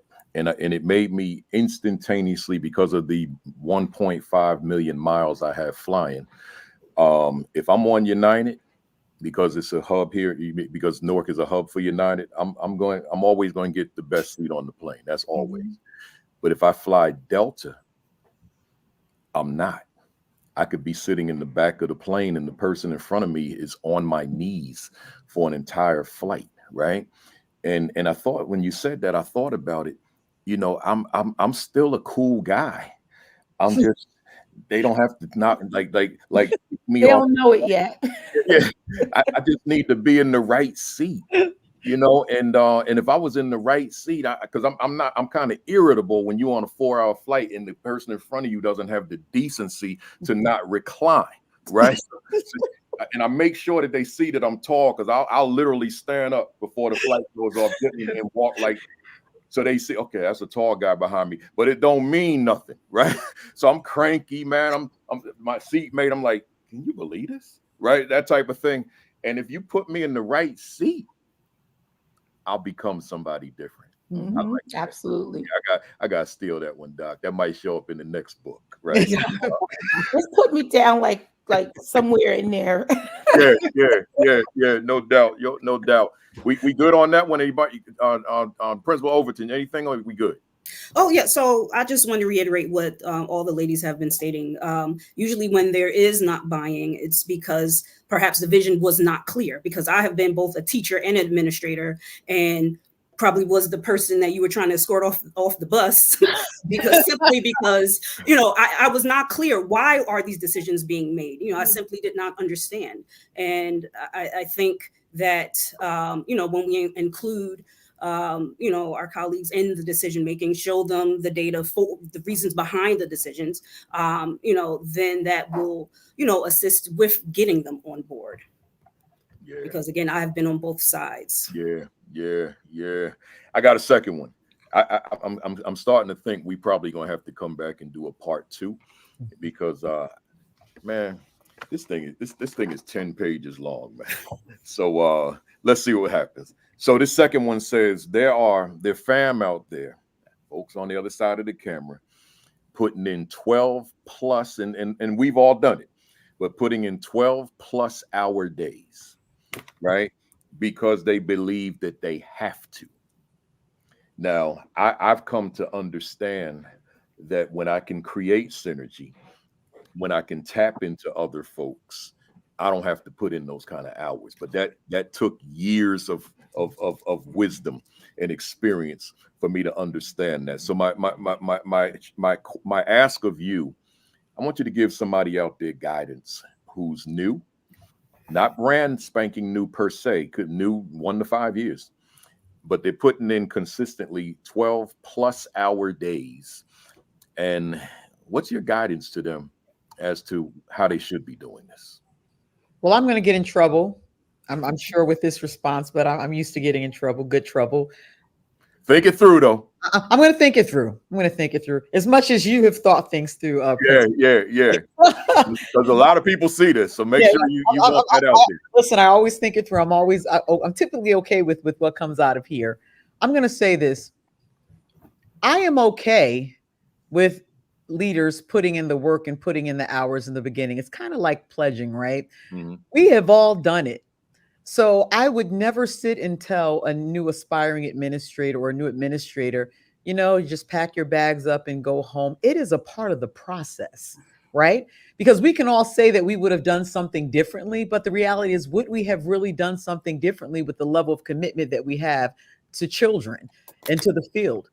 I can easily say, oh, there's so many things that I've neglected. And I said this just yesterday in a conversation. I neglected with my own biological children because I felt I had a calling, right? Following in the footsteps of my mom and other educators in my life, the Kings and so forth, right? But would I have done things differently? Or is this how I'm built, right?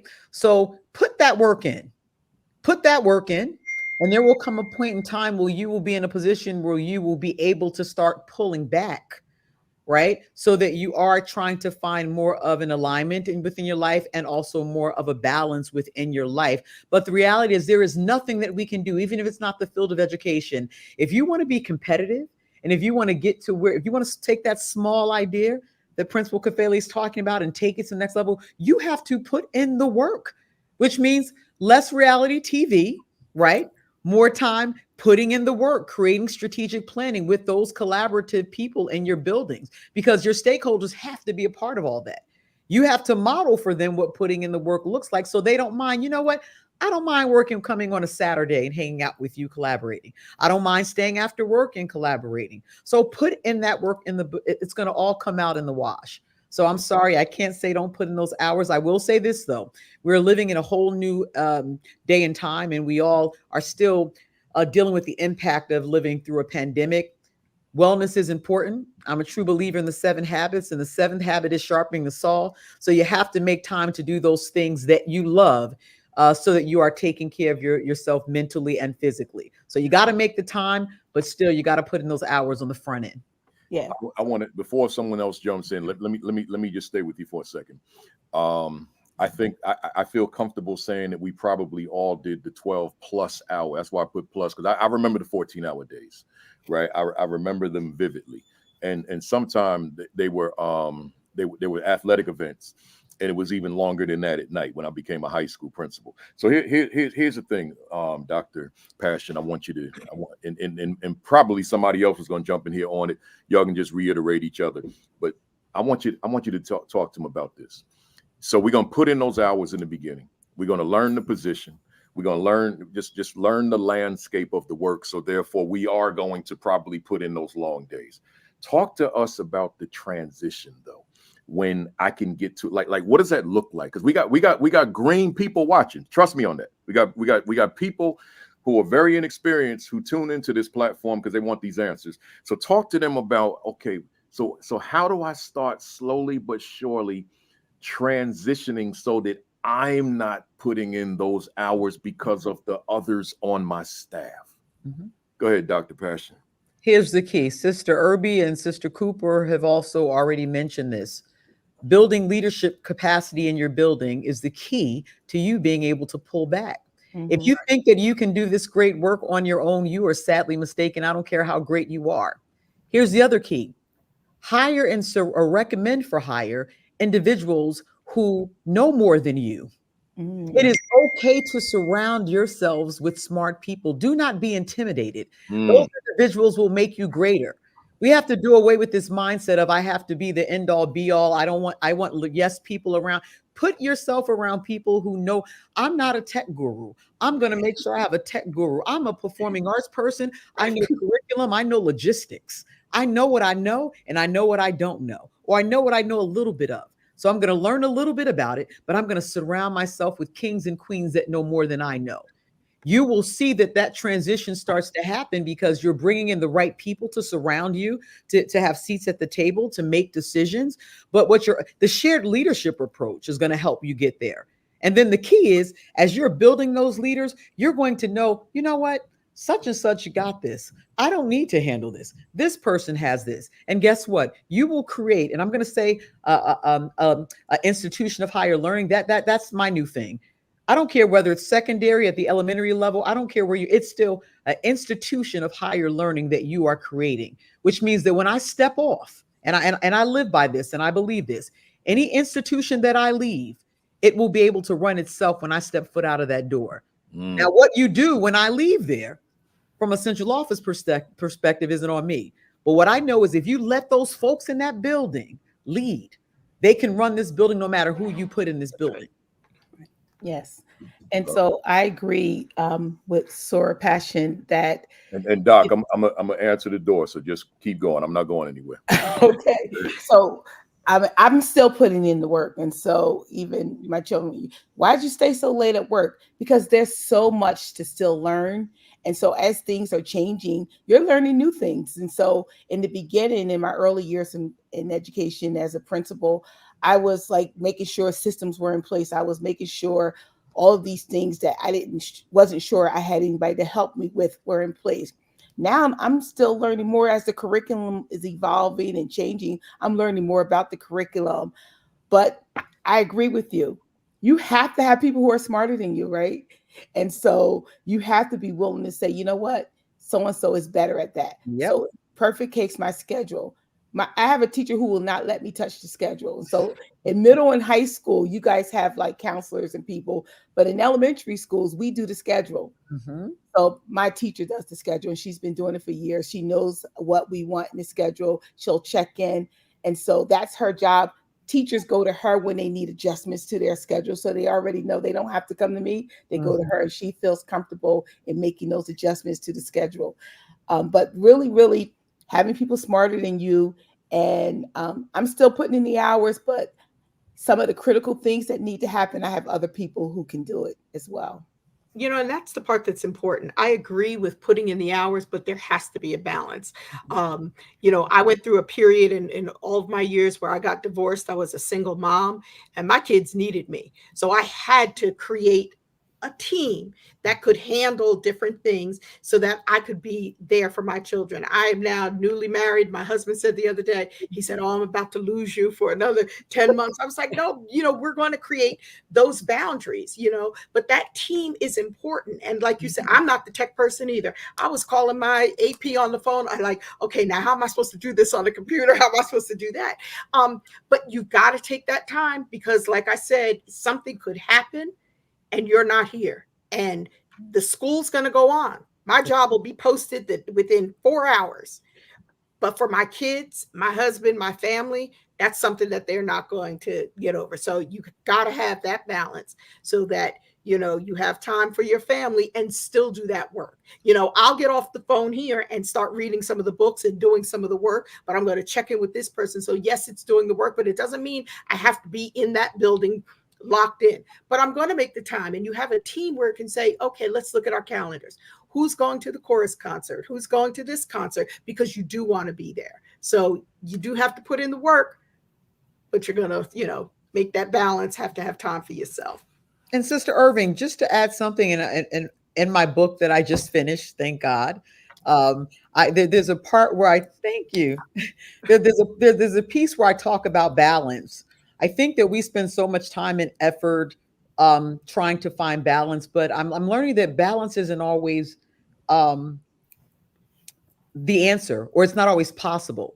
And that's why for me, I talk a lot about alignment, because sometimes we know that things may be at different levels, but as long as it's all aligned, right? That's what we have, you know, we have to do that. By balance, and I also don't mean I'm giving this 50% and that 50%, but, you know, I have 3 adult children, but those are my babies. Those are still mine, you know, and if something happens to me, they don't have another mother. I lost my mom when I was 19, and thank goodness I had the mentors that I did to keep fueling me. So it's, you know, I'm sure Principal Kafele, everybody from East Orange, you know, you lost somebody, a great man of a heart attack. Kevin Taylor. Yes. Been with him since 5th grade. Yeah, his son and I share the same birthday, May 13th. He's a very good friend of my nephew. So it's like, we got to be here. You got to be here. Yeah. And, you know, I'd like to add, you know, when I first became an administrator, I had a 1-year-old, a 4-year-old, and an 11-year-old. And the 1-year-old, I was still nursing. And like Dr. Passion stated, when you become an administrator, you have to put in the work. So I was new to administration, new to the role, and, you know, new to the position. And so there were things I had to learn, put systems into place, staffing, you know, all of the, you know, factors that go into running a building. And I can say during that point, I didn't see my children. I had to open up the building 7 a.m. And, you know, you guys all get it. And, you know, and after school program, I stayed until the last student was picked up at 6 o'clock. There were Saturday programs. You know, my children, we were doing homework like 5 o'clock in the morning. You know, there was no balance. And actually 3 years into the position in my early 30s, I had to be rushed to the hospital, to the emergency room from school, from having chest pains, from the sheer amount of hours I was working, not taking care of myself, grabbing the fast food that was around the corner from the school, eating that for lunch, drinking large amounts of caffeine every day. And so, you know, to that point, there has to be balance between putting in the work and also, you know, remaining stable and sane for yourself. And so actually that time period is what propelled me to write my books and to do my public speaking on women in the workplace and balancing motherhood, working in a professional field, and, you know, having a home life. And, you know, like Principal Hill, I also just got married.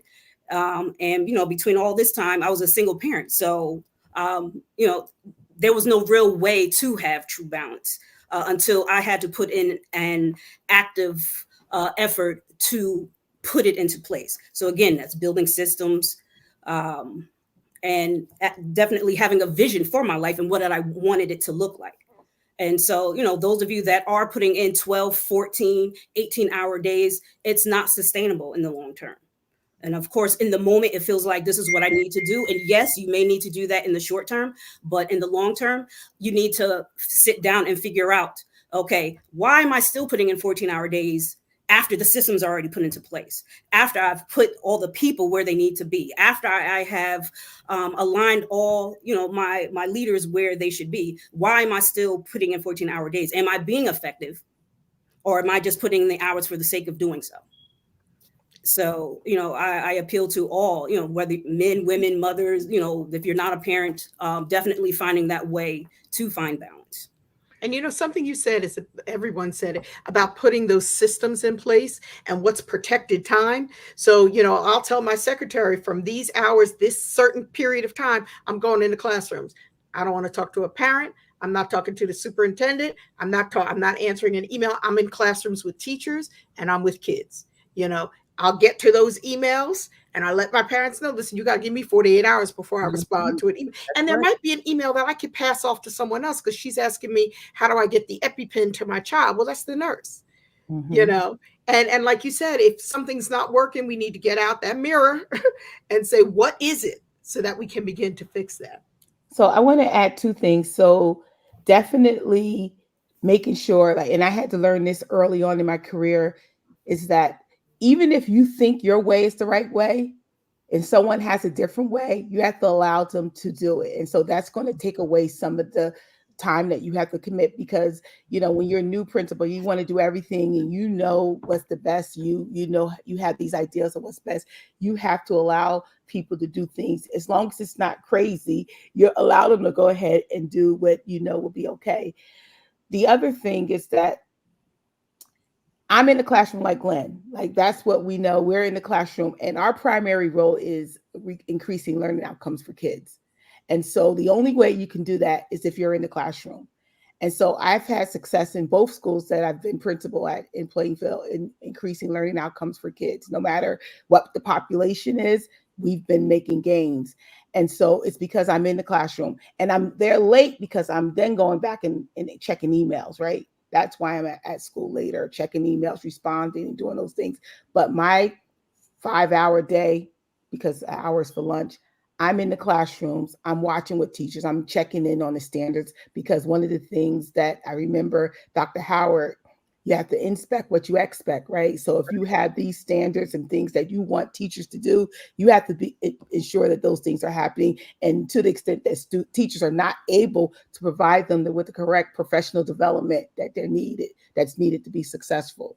So that's why I'm there late. So I know there's balance, but I have to be in those classrooms, and not just to check, because I have great teachers. My teachers know the standards. They're doing what they need to do. I just enjoy watching the kids. I enjoy hearing their responses. It's like you can crack up at the kids and some of their responses in the classroom. So there is no doubt in my mind that we're going to come back together, because I can see that each of you are passionate about this particular topic of balance, and those words that you're using, balance, alignment, and then the other one, someone put it up there as one of my words, harmony, right? So that balance, that alignment, that harmony.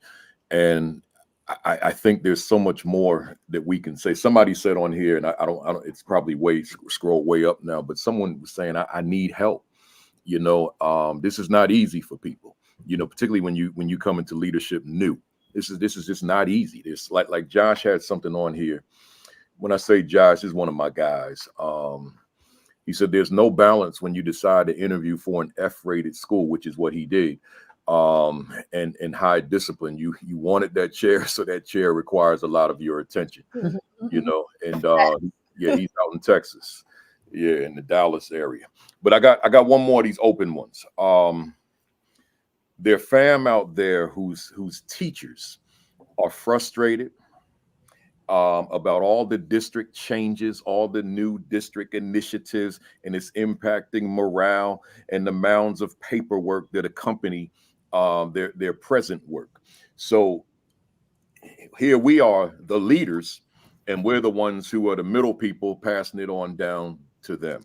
So they're frustrated, but then there's leaders on this call, and leaders who will see the video who are also frustrated because they see what's coming from the top that's impacting the teachers who are on the ground. So same thing, what words of guidance would you have for these leaders as it relates to being able to still sustain the morale that you got, assuming that the morale was good, sustaining it despite the fact that there's so much coming down the pike? What do you think? I think for me, and one of my principals in my district, and my brother Kevin Mason put up here, you got to connect with other people. You've got to have your thought partners, your critical friends, that you can stay grounded with. This past summer, I had two of my friends, colleagues from Newark Public Schools in my office, and we were just to get those thoughts out, to help keep you grounded and remember your why. And depending on, and I know some people may not be willing to do this, depending on what's coming, you got to stand your ground also. If you know what's for kids, you got to be willing. Some people aren't willing to do that, their job. I'm okay with that. I really, I'm at a point in my career, but I know I've been in here a long time. If I know it's not right, I'm going to stand up for my teachers and say, listen, and I'm going to be that buffer and that fire. I might say, listen, guys, I'm going to try to take some things off your plate. This is coming down. It might be something we have to do, but if there's something I can take away from you, because I need you with those kids and I need your mind right. And then I'm going to go to the top person and say, and I'm going to use my new thing. I'm going to be curious and not judgmental. Please tell me why we're doing it this way. Please tell me. Where's the data that says this is successful? I'm in a district where every year, I mean, we've had transient superintendents for I don't know how long. And every year it continues to be something new. But I'm at a point, like I said, in my career, I'm fighting back. I'm standing that ground. You're going to have to talk to me, but I'm going to protect my teachers. Yeah, like Irby said, you have to do what works. And I think Sora Passion said that as well. And so, yes, there's compliancy, but my teachers know we're always going to do, always is going to do what's best for kids. So if it means modifying some resources that we received on a district level, that's what we're going to do, because in order to get the outcomes that we espouse to, you have to do what works for kids and what works for your school. Every school is unique. And so district, they have this macro view of what should happen in schools, So I'm looking at my school individually, what works for my school, what works not only for my school, for my teachers, what capacities do my teachers have, and how can I support them in those ways? So I will take the hit in terms of what needs to happen in my school as it relates to compliancy, right? Because we're always going to modify. And, if many of you follow Charlotte Danielson's evaluation system, a part of her tool states that teachers have to bring in additional resources. It's not just what's handed down to them from the district. You have to allow their creativity, as long as they're doing it what's good and standards-based. You have to allow teachers to be creative in what they do. And so I support that 100%. Yeah. Keywords: ask for forgiveness. You have to do that at times. And I know for newer administrators, if you're non-tenured, as Sister Irby said, you have to be a little more strategic when you're in those situations. But what you can do is also rely on those staff leaders in your building who have the concerns and the complaints, because we know no matter where you are, your teachers' unions are always stronger than the admin unions, right? And so if you pull that data together, as Sister Irby said, and you ask those difficult questions, see, I'm always the person who's going to ask the difficult questions, right? And while others may not say anything, they're thinking the same thing. If you can't do it, have your teacher leaders do it. And you can have the data to support while something isn't working. Because here's another key point, as Sister Cooper mentioned, the district isn't always taking into consideration that things don't work for every school. When we look at communities, depending on where your school, you may be located by all the apartment buildings where you have a more transient population.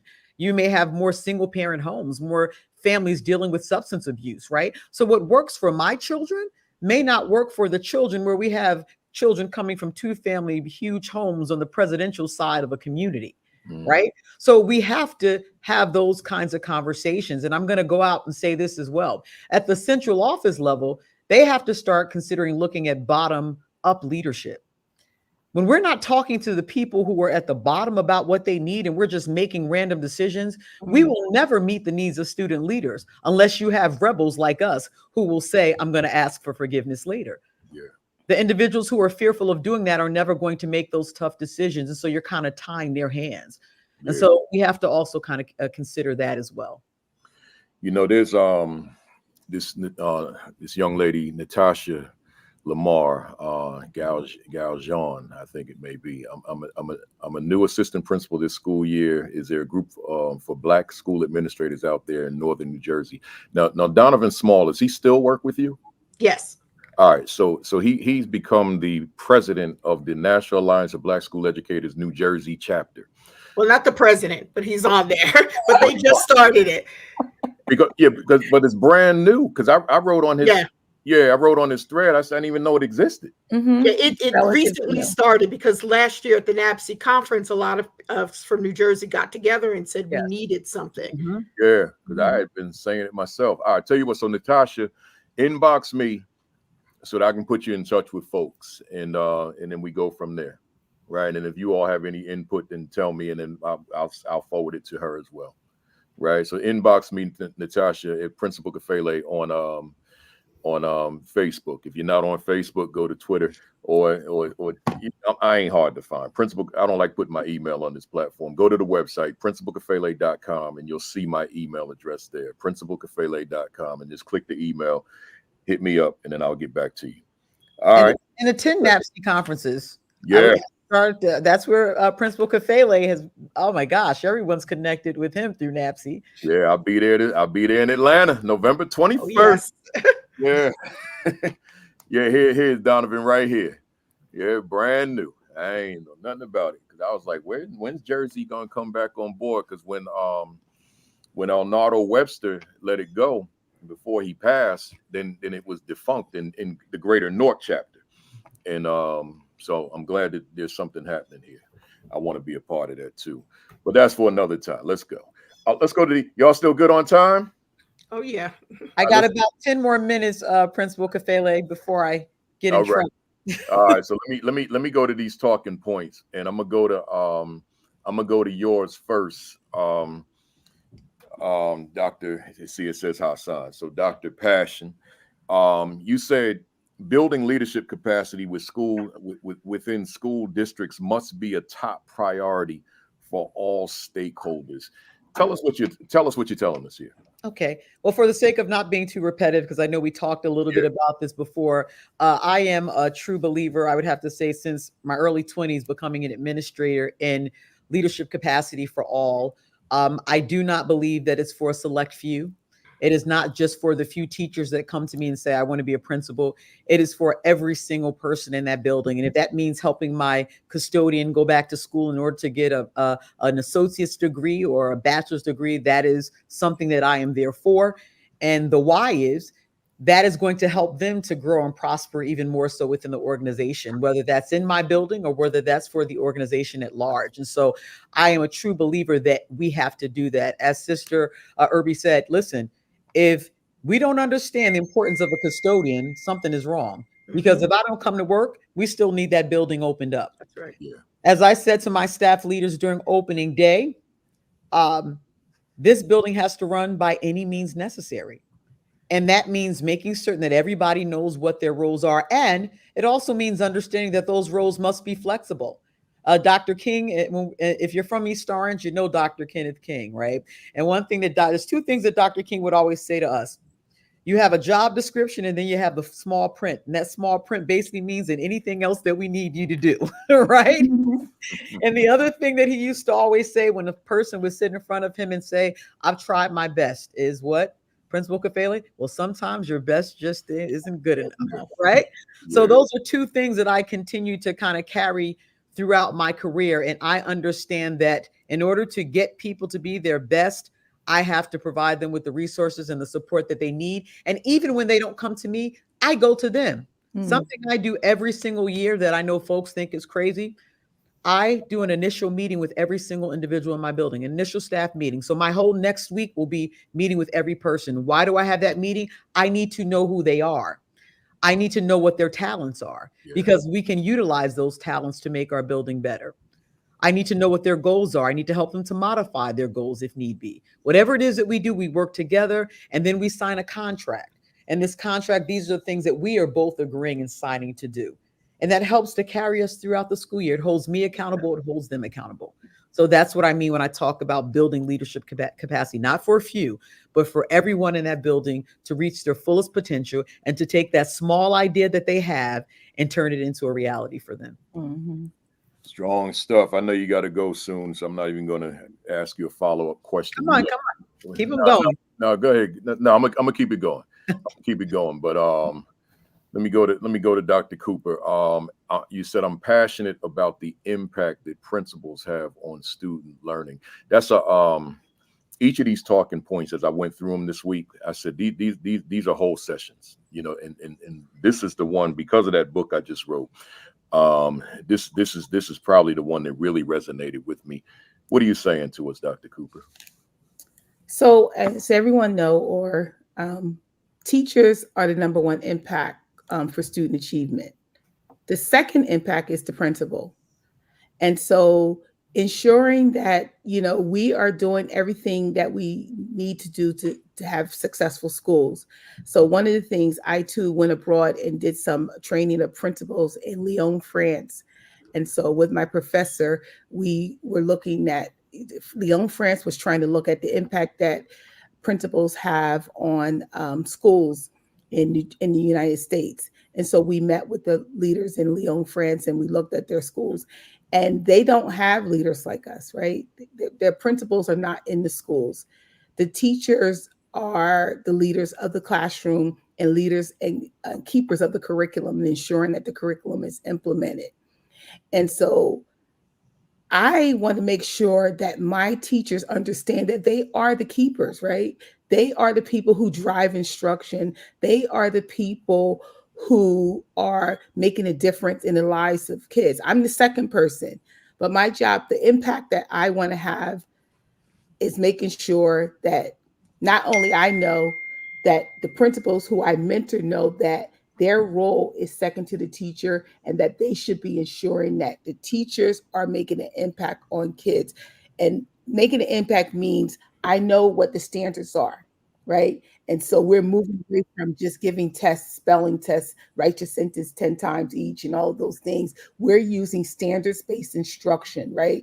I, as a principal, want to make sure that my teachers know that we are looking at what a student needs to know before they leave fifth grade, fourth grade, third grade, and that we are giving them those things. Because one of the things that I think doing, and I don't have the exact quote, so just because you're teaching don't mean kids are learning, right?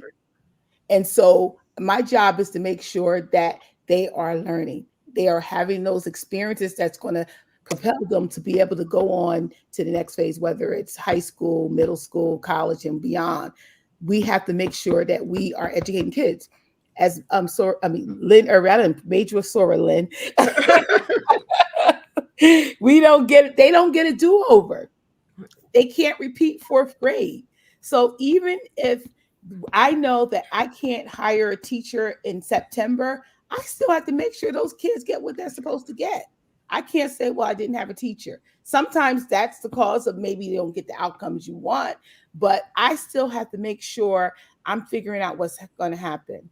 And so I think that's critical. My impact is making sure that every kid gets what they deserve. I can't have excuses. There's no excuses in education when we are affecting the lives of kids. Hey, Dr. Cooper, I want to stay with you, and anybody else, feel free to jump in on this one. Let's create a scenario here. I'm a new principal. I'm first year, and I was an AP last year, and I was utilized as a full-time disciplinarian. I supervised all the lunch periods. I left the building a little early before the end of the day, before dismissal bell, to start loading buses.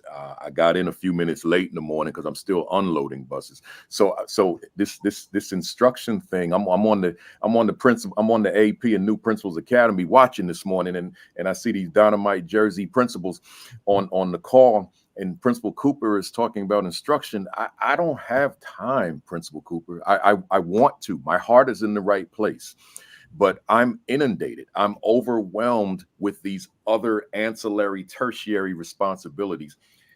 I tuned in because I'm looking for an answer. Dr. Cooper, what do I need to do? What adjustments do I need to make that I can become an instructional leader so that I can have impact on student learning, as you so eloquently articulated? So what you're saying absolutely happens across schools across the country. And so as a mentor to vice principals, I discuss this with them all the time. They have to understand what happens instructionally in schools. And so it is a reality that they're doing bus duty, they're, disciplinarians and all those things. They have to meet with their principals and really, really discuss how can what, in addition to these things, because those things have to happen, or either figuring out who else can help with those areas. They have to understand what students are learning and how they can impact it. And I think it's having those conversations with their principal. They have to be a part. You have to sit on those PLCs. You have to look at the work that's coming in. So if you're a vice principal and you're only doing disciplinary actions and you're only doing morning duty, bus duty, and all those other things that's not related to instruction, you're going to have a difficult time transitioning to becoming a principal. Because guess what? When you interview for a principal's job, they want to know what you know about impacting instruction. So you have teacher leaders that might be better suited to become principals than you if you haven't had the opportunity to engage in instructional practices. So how do you do it? One, if you can't do it directly, because you know what? During the day, my principal, and sometimes that happens, my principal just won't allow me to go to PLCs. You have to take the time on your own to learn the curriculum so that even if I'm not doing it, I'm able to articulate what it should look like. I want to push you a little bit more, because I know who's on the other side of this camera. Dr. Cooper, I want to talk to my principal, but my principal does not have an instructional mindset. My principal thinks this is this person having a private conversation with you, right? So my principal came out of that same role I was in as AP, doing all that stuff, and now that's what he brought into the principalship. So in his mind, that's what an AP is. So when I go to him, it's almost like friction, because it's like I'm telling him that he should be doing his job differently as it relates to supervising me, right? So I'm only asking you this not to put you on the spot, but I'm asking you this because I know that person is out here watching right now. So that person is one of my mentees, right? And so we've had that conversation. And so I had to tell her, you have to fall back a little bit because you don't want to tell your principal what to do. And I still say, I'm going to go back to what I said earlier, is that sometimes, ideally we think that we have all of these sort of Passion, Irby, and Overton, who are looking at instructional leaders. The reality is not everyone is in that role. If they were, then our schools would be doing a whole lot better across the country, right? So I think that then you have to do some legwork yourself, and that you have to put yourself in spaces where you are joining other organizations like ASCD, like the NAPSI, and other places where you can learn about instructional leadership and try to make impact where you can. Get in where you can fit in your school, because unfortunately there are some principals who do not have that lens of instructional leadership, and they think that they're managers and that they're just managing their building, and then they're closing the door. Whatever happens in the classroom, that's fine. And some teachers, you can do that, but for the most part, principals, vice principals, if you want to be instructional leaders, you have to be in the classroom. You have to be talking to teachers about student work, looking at student work, and figuring out why things aren't working, why certain populations of kids aren't moving, what other resources. And if you can't do that in your school, you have to find places where you're at least having those conversations in other groups. So finding a mentor where you can actually have those conversations, because I do know one of my mentees had that same experience. And unfortunately, it was very difficult because her principal was not an instructional leader. Can I chime in for one moment? I'm sorry. I could look at you and see you chomping at the bit, man. So because if you are, hey, Lynn, do me a favor. I'm sorry, because she's getting ready to run. Yes, go ahead. Let me yield to her. I'm sorry. I'll be really quick. I was going to say this. The first thing you have to remember is that you've learned from every administrator that you've ever served under. You've learned what not to do, what to do. You've learned who you want to be and who you do not want to be. Yeah. The other thing I want to say is you have to learn to be strategic in every move that you make. Here's strategy. You know that you can't go directly to your principal and have this conversation because they may feel some sort of a way, then what you can do is propose to her something new. So for example, I'm learning so much under you and under your leadership, and I want to make sure that I'm not just a manager, but I'm also an instructional leader. What do you think about something like this? Provide them with a schedule that you created, right? Where you are showing evidence of when you would like to kind of go into classrooms so that you are also getting the experience of being in classrooms, doing really strong formal observations, and even suggest maybe I can come in with you first just to see how you role model what this looks like. As a young person going into administration, I learned very quickly that I had to learn the people around me, especially, and I'm going to say this, when I was working with strong men, being a young African-American woman working around men, I had to move a certain kind of way. They received that much better than me coming in and saying, I need to do this or I want this. It was more like, okay, you can come in with me. I'll mentor you. I'll let you learn from me. So that's also kind of a strategy that you can use. Other than that, as Sister Sorrel Cooper said, it's just very difficult to have these kinds of conversations. So learn the person, know how you need to move with the person, and then come to them with, again, possibilities, not problems, right? And then they may be more apt to saying, you know what, okay, I'm going to free up a little more time for you to do this so that you're not just sitting around handling discipline. And, in relationship to what you just said, and I'm going to yield to Principal Irby Hill. This is the book. This is my go-to. How to Win Friends and Influence People by Dale Carnegie. Because no two recipients of our conversations are the same.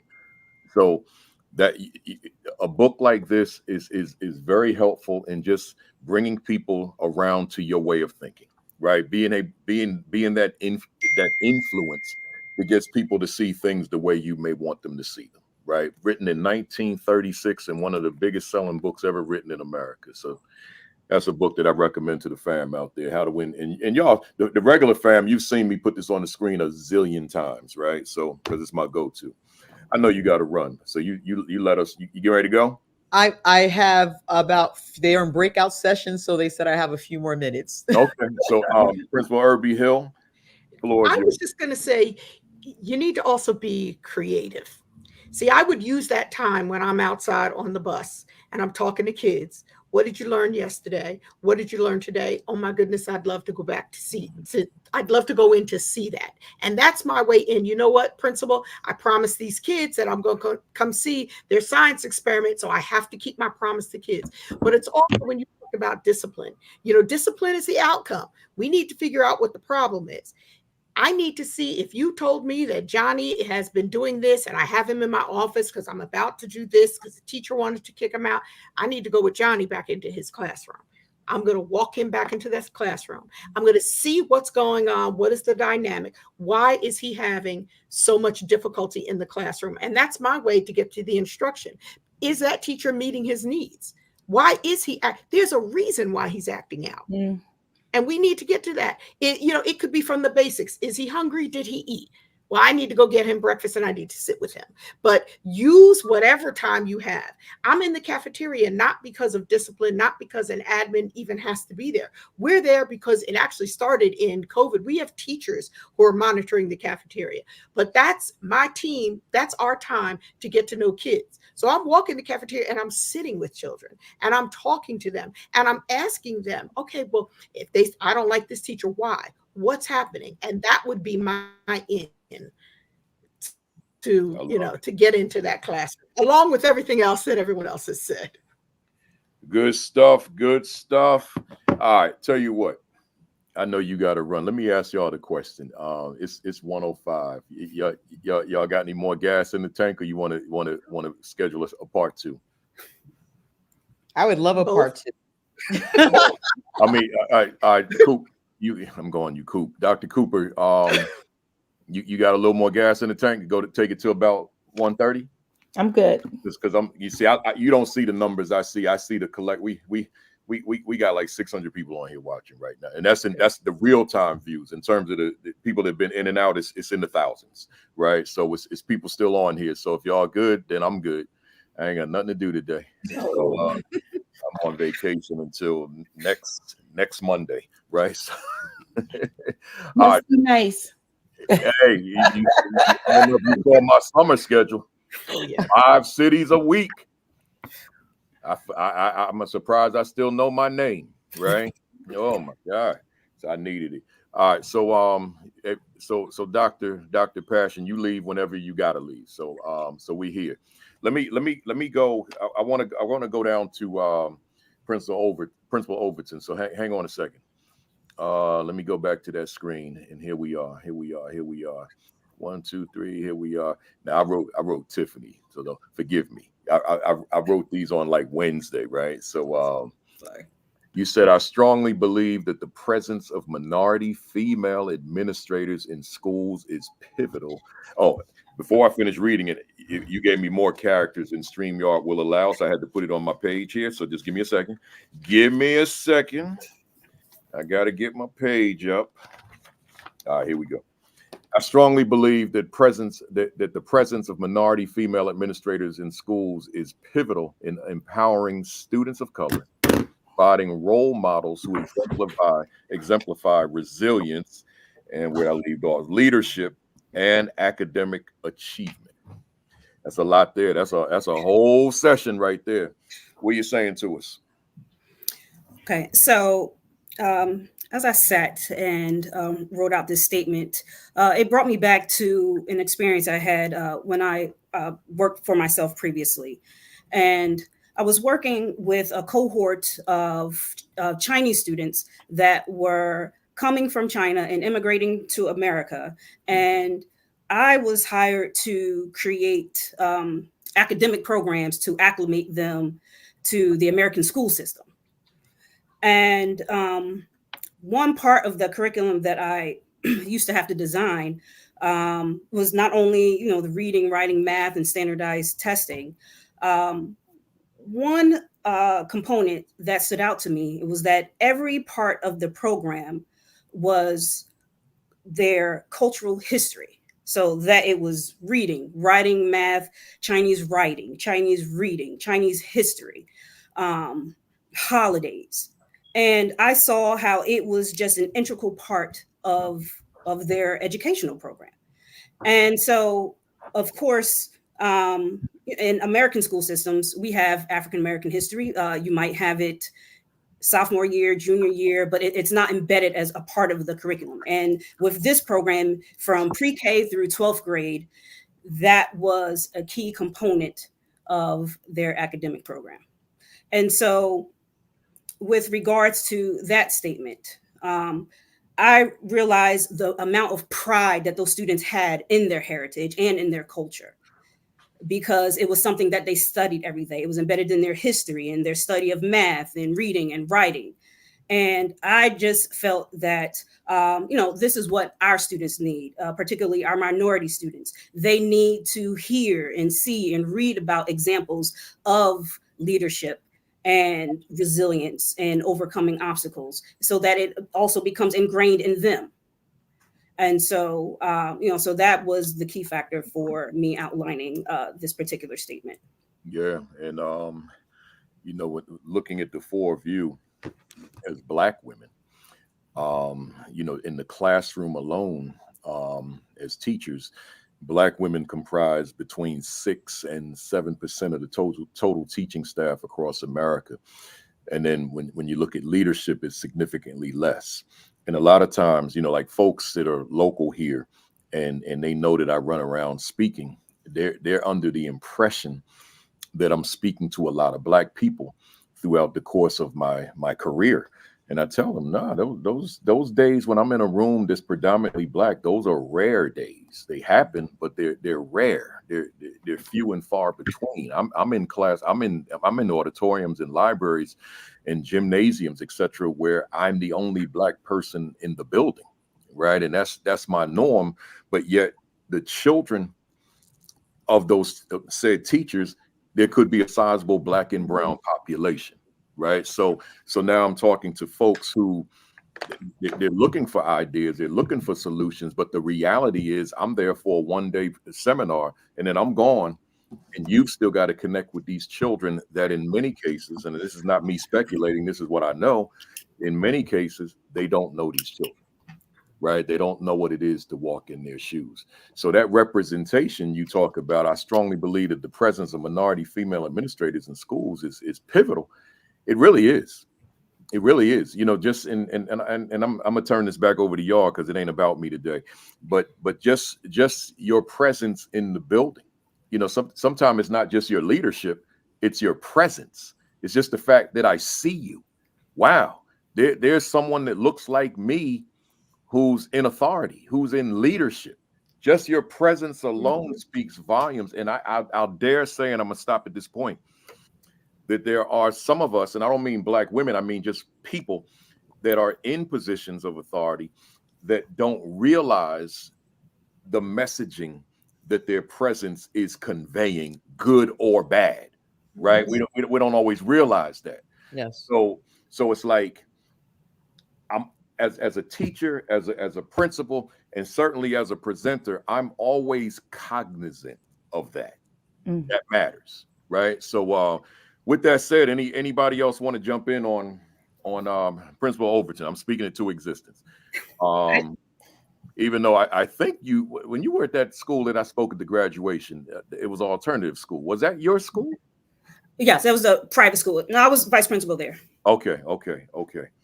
So anybody want to jump in on that one? Yeah. One of the things that I tell my parents is that I'm always advocating for their kids. And so it's advocacy. So as a leader in the school, a Black leader, I'm advocating for the kids. So when I see something, I'm going to treat that situation the same way I would treat the situation if it happened to my own child. So you never have to come in and be concerned about something didn't go right, or I'm going to advocate and make sure that your kid gets what they need and that they're being cared for in a way that you would want them cared for. So you don't have to come and meet with the teacher, go to the board of education, go in front of people and talk, because that's not necessary. If something happened that wasn't okay, I'm going to look into it and make sure and we're going to apologize if we need to apologize. But I'm that advocate the same way I advocate for teachers, because I tell everyone, I advocate for everybody. I'm the teacher advocate. I'm the I'm the parent advocate, and I am the student advocate. So as a leader, I know what I wanted as a child, which is another reason why I'm in education. I enjoyed school. I know what I want for my own kids, my nieces, my nephew. And so I'm going to ensure that I'm always that person that's advocating. I love it. Advocate. Dr. Cooper and everyone else, in the sports world, and I shouldn't assume that y'all keep up with sports the way I do, but you probably do. Yes.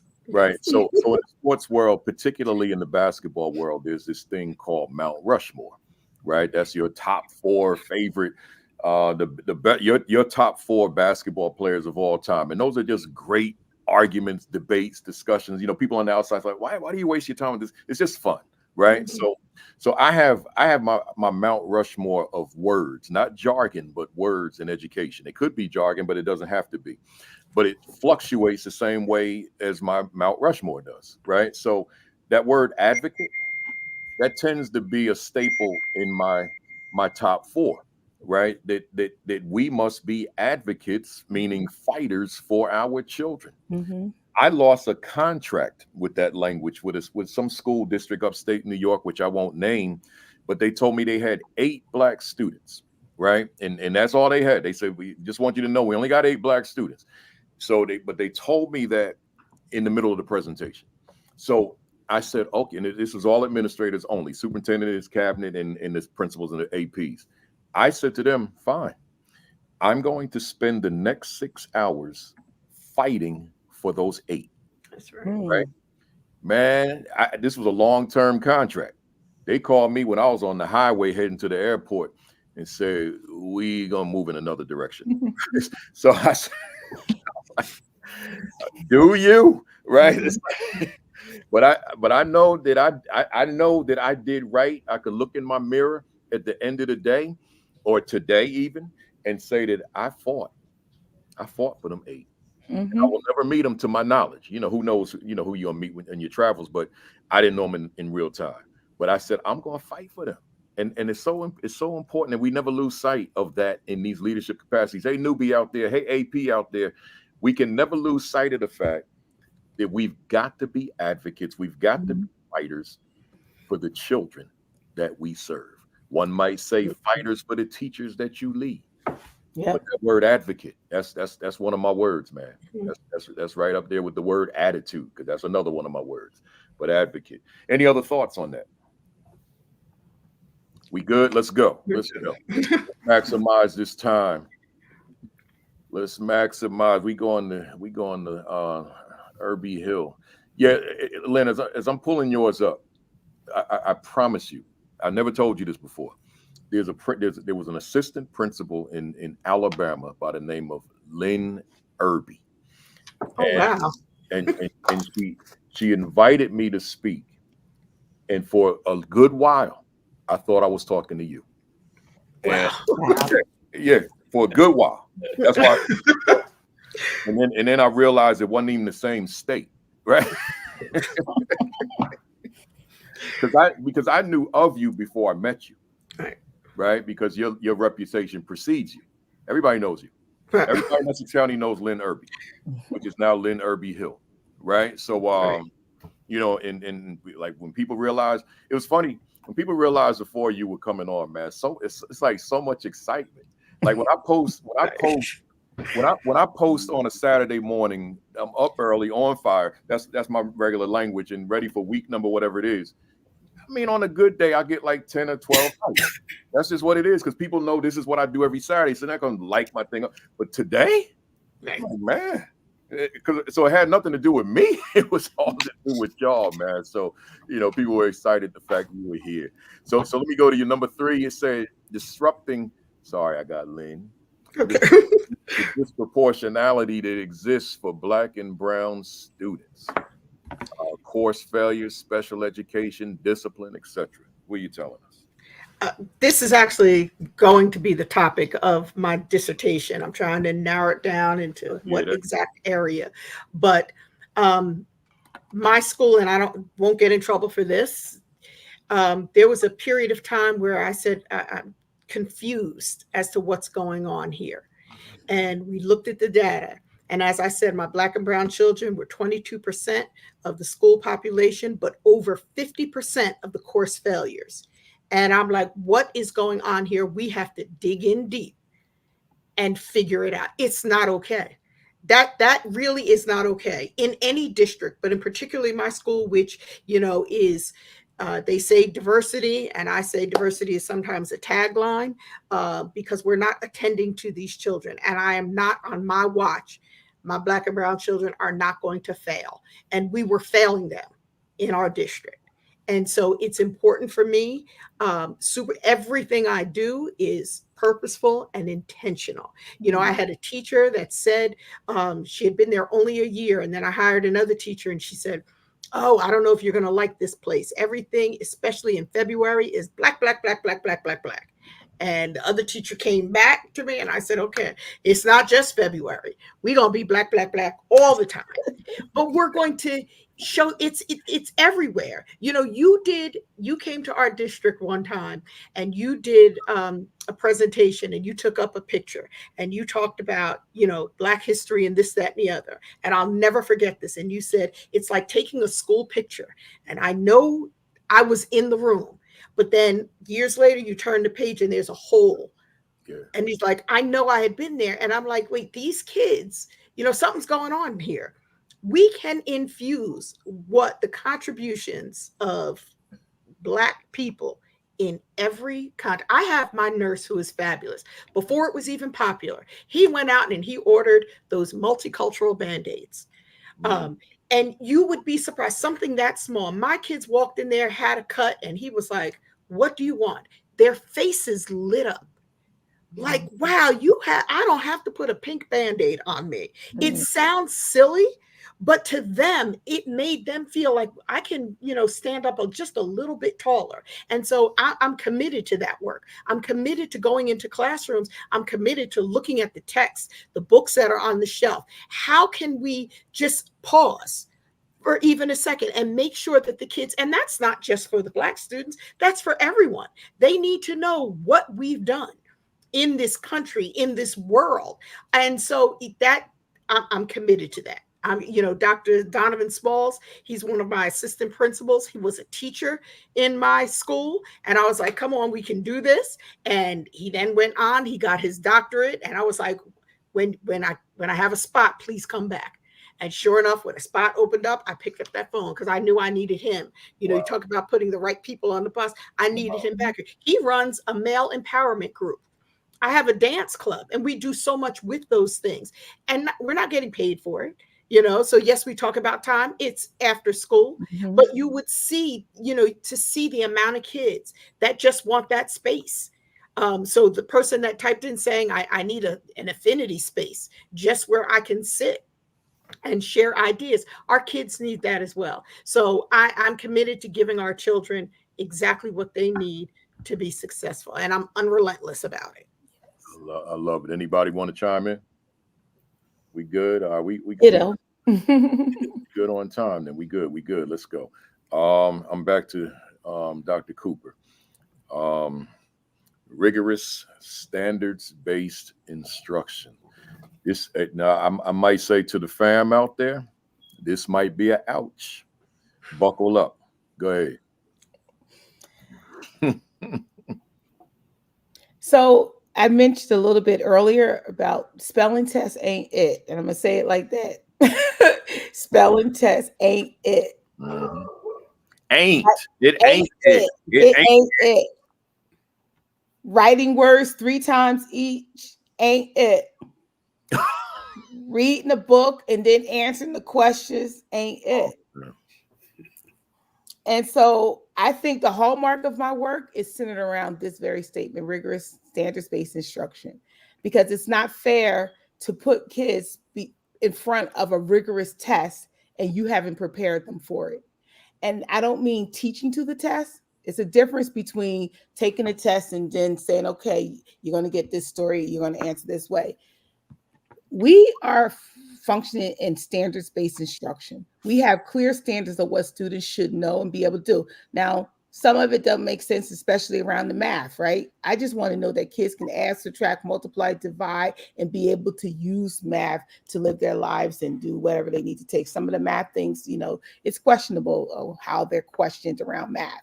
But in literacy, kids need to be able to respond in an argumentative way and compare and contrast. They need to be able to go beyond looking at one person through the lens of one speaker. They need to be able to compare across multiple sources, right? And so if we're not giving kids the opportunity, we're just giving them whatever is in the McGraw-Hill book, and I'm not using any plus up. It could be Houghton Mifflin, it could be McGraw, Prentice Hill, whatever the different publishers out there. If we're only exposing them to that, and we're not looking specifically at our students and what they need instructionally, so they can read. I guarantee you every student, most students can read. There are some kids who have limited abilities based on their disabilities, but at the end of the day, every kid can read. Some kids need more time. That's important. We omit the fact that a lot of kids are undiagnosed with whatever type of need in terms of needing more time.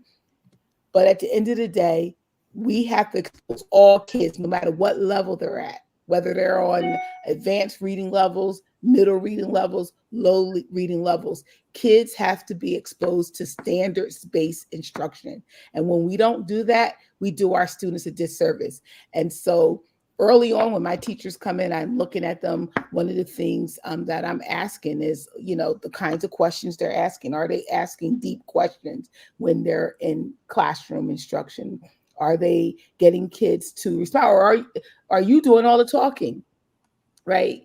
Kids have to be able to talk. These are our standards. They have speaking standards, and if we don't allow kids to do all of these things, we can't do some of them, because then you're only going to pass some of the tests, which means that you're not going to be proficient.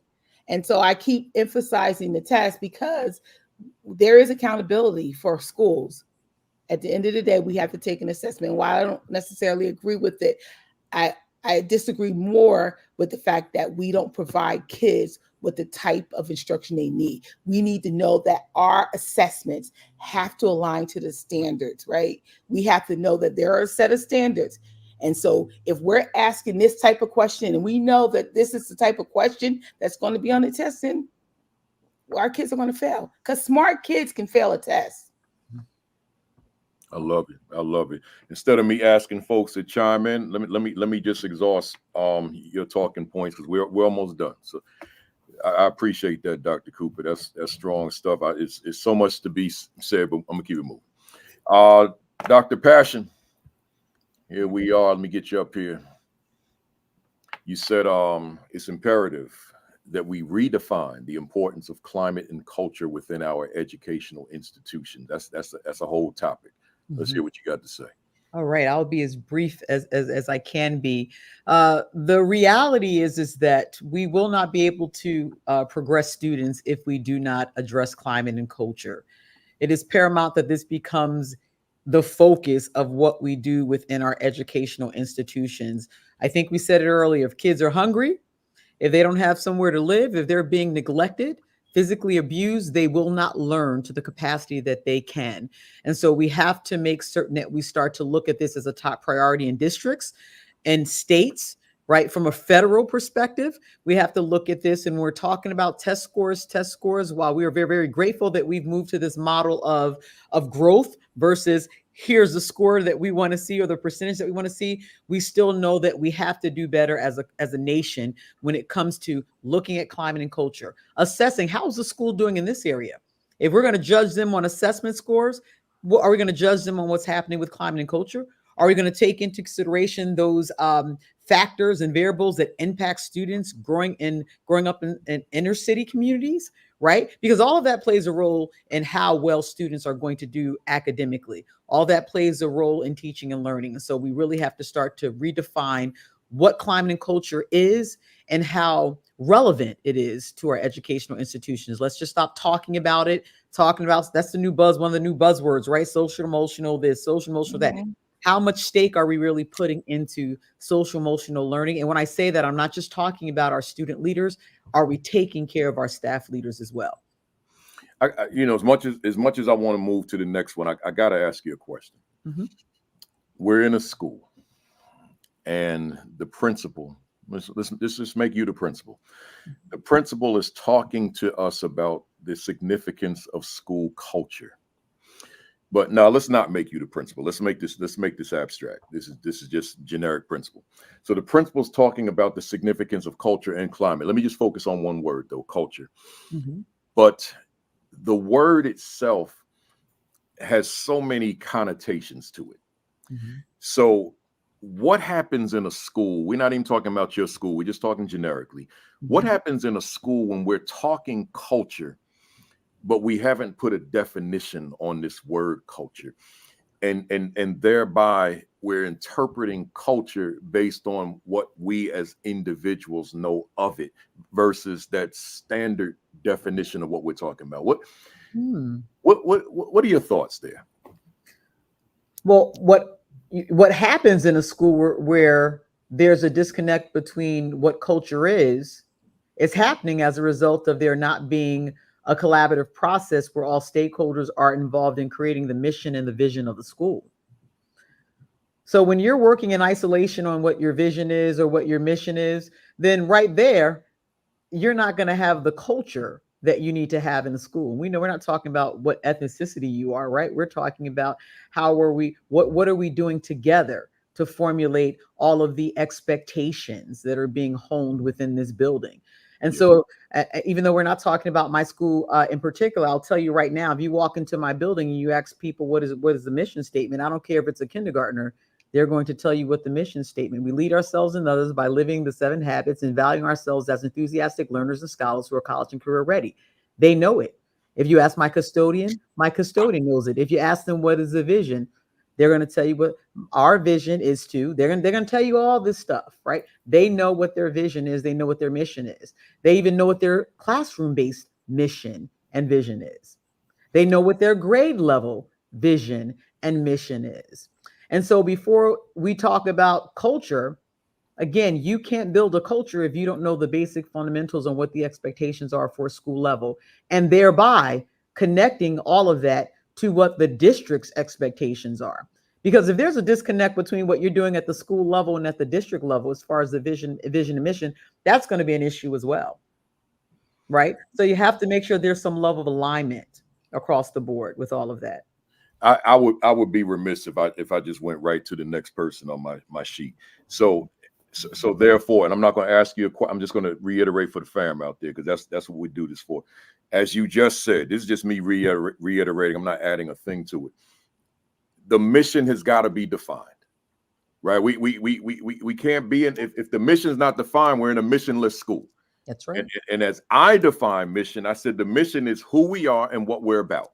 So if the mission is not defined, then we ain't nobody and we ain't about nothing based on the definition, right? So as you said, the mission's got to be defined, the vision's got to be defined, and we got to be clear on what we're saying, what we mean when we say culture, when we say climate. I'm talking to the fam out there, y'all. I'm talking to the folks out there. Make sure don't walk into no school and take things for granted. It's got to be defined, just like a word in a dictionary has a definition. That's its standard definition.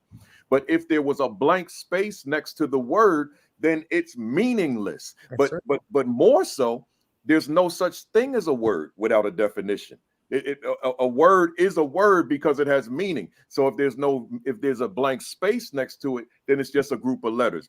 Imagine that your school is just a collection of letters, right? Just a collection of individuals, but there's no rudder to steer it. That's right. That's what we talking about here, y'all. Let me get my mirror. Look at yourselves. Ask yourselves, have we defined it? Is it common knowledge to everybody in that building? It matters. I'm sorry, man. Let me get off this and go to. I'm gonna go back in my sequence. I'm gonna go to Principal Irby Hill, and let me change this up here. Put that up here. Here we go. You said creating a culture. Is that the right one? Yeah, creating a culture in my building that is culturally relevant. Oh, you speaking about it? You got to go, right? Yes, I just want to thank you. Can I just thank you, Principal Kafele, real quick? Absolutely. I want to thank you so much for affording me the opportunity to be with these amazing and esteemed women. Yes. It's a pleasure. I am definitely looking forward to part 2. So We are. hit me up so that I can be a part of that. And if I can just get a quick plug in, please be on the lookout for my book that will be coming out soon, Cultivating Potential from the Ground Up, a roadmap to educational leadership beyond the textbook. And also keep an eye out on a new experience. It's called Downtown Edutalks. I'm going to be with 2 other leading doctors in education, and we're going to be talking about some great issues. And maybe we'll be blessed enough to get this iconic figure who's always been a role model of mine, Mr. Kafele, on our podcast soon. So peace and blessings to all of you. Thank you so much. And before you run, let me give you this. Here we go. Where's it at? Here it is. So if you want to screenshot this, take a picture. So you want to be a best-selling author, check out Becoming a Best-Selling Author 4 parts on the AP and New Principles Academy YouTube channel. That's a 4-part series that I've recorded on not becoming an author, but a best-selling author, right? So, go to that YouTube channel and check it out.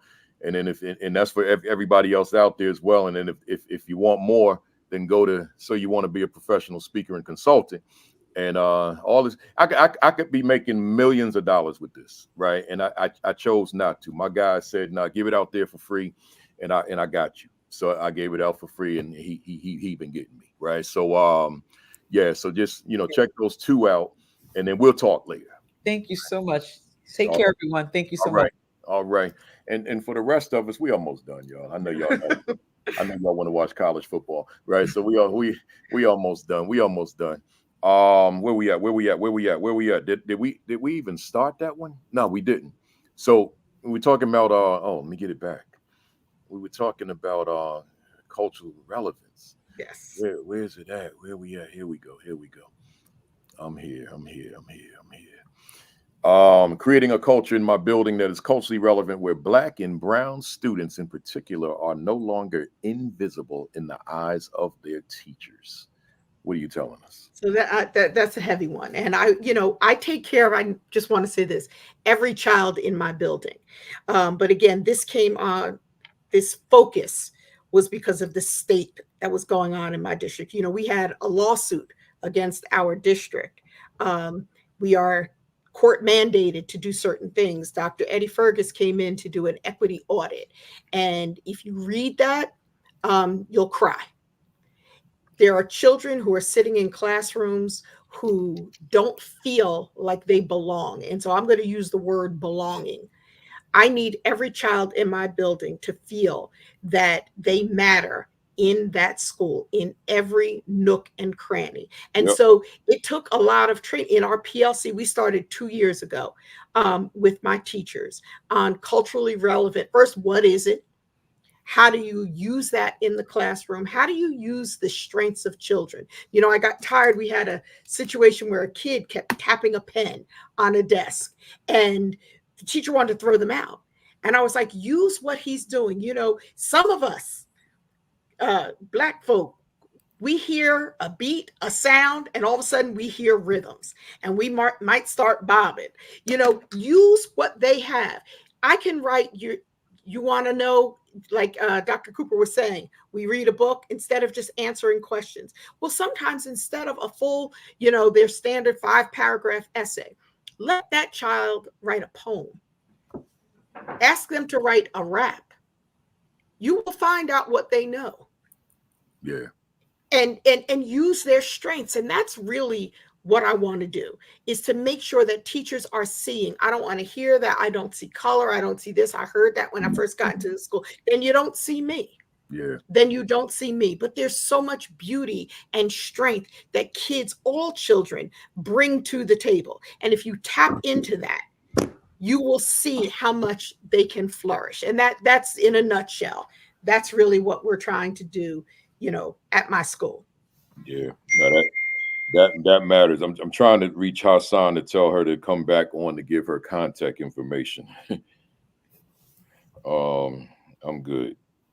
And it's even what Dr. Cooper was saying. We can use the standards and then make it culturally relevant. Something as simple as, I walked into a math class and one of my teachers, she's extraordinary. She had these stations going on and the kids had to rotate. And one of my little Black girls, she walked to it and it was her name up there instead of whatever came out of the textbook or whatever the standard said. And to see her face light up, she took ownership and she was proud to show that she could get it, that she did the work. So sometimes it's simple things. And then once we start there, then you got to dig in deep. But creating that culture where my children feel that they belong and that they're not invisible, that matters. Love it. Love it. And making sure that they have access to you, right? Absolutely. Yeah, and you already know my passion for your topic, so I'm just going to stay quiet because it'll take us to 4 o'clock. So let me I want to go to. We all did 2, so I'm gonna save that third one for when we come back together. So I just want to go with this. We all except Overton, so I'm going to hers now, and then that'll take us to the end, and then we'll reschedule for that last one. So you had said Black female school administrators contribute essential perspectives to educational leadership, cultivating inclusive environments that mirror and support the diverse communities we serve. Floor is yours. What are you saying to us, Principal Overton? Well, I think the statement just reiterates what Principal Irby just stated about that sense of inclusion and belonging of all of our Black and Brown students in our schools. I feel that the students that remain engaged and motivated and successful are the students that feel like they are part of a clear culture and environment that supports them. And I think specifically to my own program. So I work with adults, students that have dropped out of school, students that have disconnected from the educational system, whether it be a few months or several years. And the challenge of keeping them engaged and enrolled in a school environment is to, cultivate that environment where they do have a sense of belonging. Because, primarily adult education and reentry programs are get in, get your credits, and go. are come in, get your GED, and go. And so the dropout rate, remains high because the students don't feel connected to the program. They don't feel connected to the school. They feel like they're just a number. And so I feel that, that statement just highlights, the core of the work that I do, within the scope of that position of keeping our students, seeing that they are part of this program, like Dr. Passion mentioned, making sure that that vision and that mission of that school program is clear, and that they understand, the way that you're trying to guide them. Yeah, absolutely. And once again, I want to keep that conversation going, but I'm looking at time and I ain't trying to hold y'all any longer. So look, let's go to what I call my BAM impact questions. These are rapid fire, one word or one sentence answer only. If you find yourself inserting a comma, it's too long, and I'm gonna cut you off and I'm gonna say, right? So one word, one sentence, right? Here we go. We're gonna start with Principal Irby Hill. Is education on the right path for underserved children? I'm not so sure. With leaders like that we have on, I know you told me not to add a comment, with leaders that are on this platform, it could be. But in other situations, I'm really not sure. All right. Can true equity occur in America's schools for Black, brown, and other underserved students? Oh, this is still me? Yep. It can, with the right structure and people. I got you for 7 questions. Does Lynn Irby Hill's work contribute to the progress we desperately need? Absolutely. If you could do a reset on your life, would your line of work be different or the same? It would be the same. Why do you continue to do this work? Because the children need me. What particularly fires you up within the work that you do? The faces of children. And what do you absolutely love about this work? The faces of children. Tiffany, what do you dislike about the work you do? What do I dislike? I guess not enough resources for the students that I serve. What has been your greatest victory in your work thus far? Greatest victory has been the long-term success of my students. What was your greatest mistake in this work thus far? Taking on too much at once and not sharing the workload. What has been your greatest challenge in this work? The greatest challenge has been remaining, I guess, professionally relevant working in alternative education. Are you proud of your first, are you proud of your first year as an assistant principal? Yes, I'm very proud of that first year. A lot of learning and growth. All right. And that other question I'm not going to ask you because you haven't attained that yet. So let me just jump down. What book might you be reading right now? But it doesn't have to be a book. It could be an article, a blog, a tweet, anything. What are you reading right now? So I'm actually in a doctoral program right now, reading You're reading a lot of things. Reading a lot of things. I want to say that APA book, as I'm learning about mental health issues, and it's opening my eyes to a lot of issues that our students have been dealing with. And let me see. I jumped around. So what? Okay, that takes. We good. So Dr. Cooper, we bring it home. Are you proud? No, I'm sorry. I have one more for you. Who inspires you in this work? This is for Overton. Who inspires me? Okay, this may sound cliche, but following your career, as that substitute teacher many years ago when I was in college, and watching how you commanded that building. I remember parents coming in because I remember one time you had me work in the main office, watching how you collaborated with, the teachers, the parents, definitely the students, watching your career as you move through different schools, the professional challenges, becoming an author, a speaker. I want to say that you are, probably one of the greatest inspirations in the academic and entrepreneurial and author and speaker space that, I've ever encountered. I appreciate it. And I truly mean that. I appreciate that immensely. Y'all see how I let her keep going? I was like, all right, well, we let that one go then, right? I appreciate you. I appreciate you immensely. I mean that wholeheartedly. That I felt like that's why I had the courage to take my educational background and experience and turn it into a business and speaking engagements and books and the like. That matters to me. I appreciate you. I appreciate you. Dr. Cooper, bring it home. Are you proud of your first year as an assistant principal? Yes. Are you proud of your first year as a principal? A little bit. What do you want to accomplish that you haven't accomplished yet? 100% proficiency or close to it. Are you satisfied with where you are professionally? Yes. What could you say to a viewer out there who continues to face closed doors? I would say go to another door. What could you say to a viewer out there who's lost their fire? That's hard. I think if you lost your fire, you're in the wrong space. And so find that space where you can rejuvenate your fire. If Dr. Caryn Denise Cooper was a word in a dictionary, what would be your definition? So I would have 2 words: super passionate. I love it. Super passionate. If Lynn Irby Hill was a word in a dictionary, what would be your definition? Unrelentless. If Tiffany Overton was a word in a dictionary, what would be your definition? An inspiration. Love it, y'all. Let me tell you something. We've come to the conclusion, but I want to be the first to say thank you. This was powerful. We went long and it didn't even feel like it.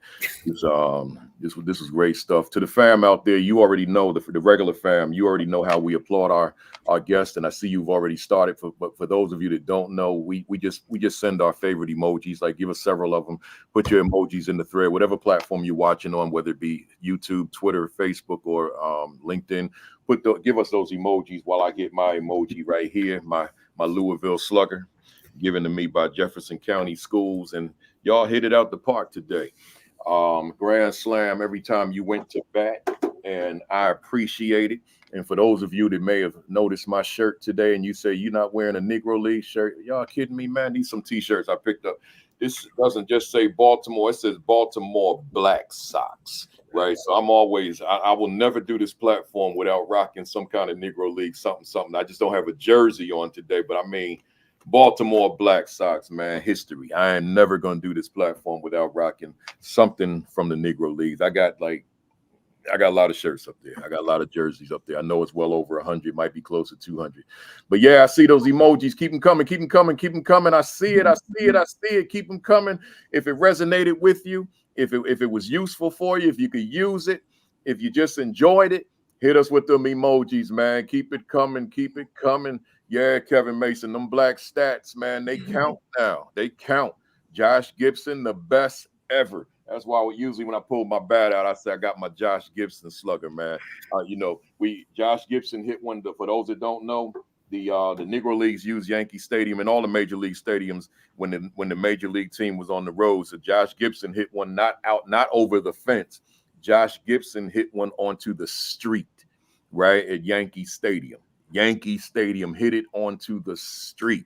These brothers were bad, right? So when I put on these shirts and my jerseys are flannel. They the real joints from back in them days.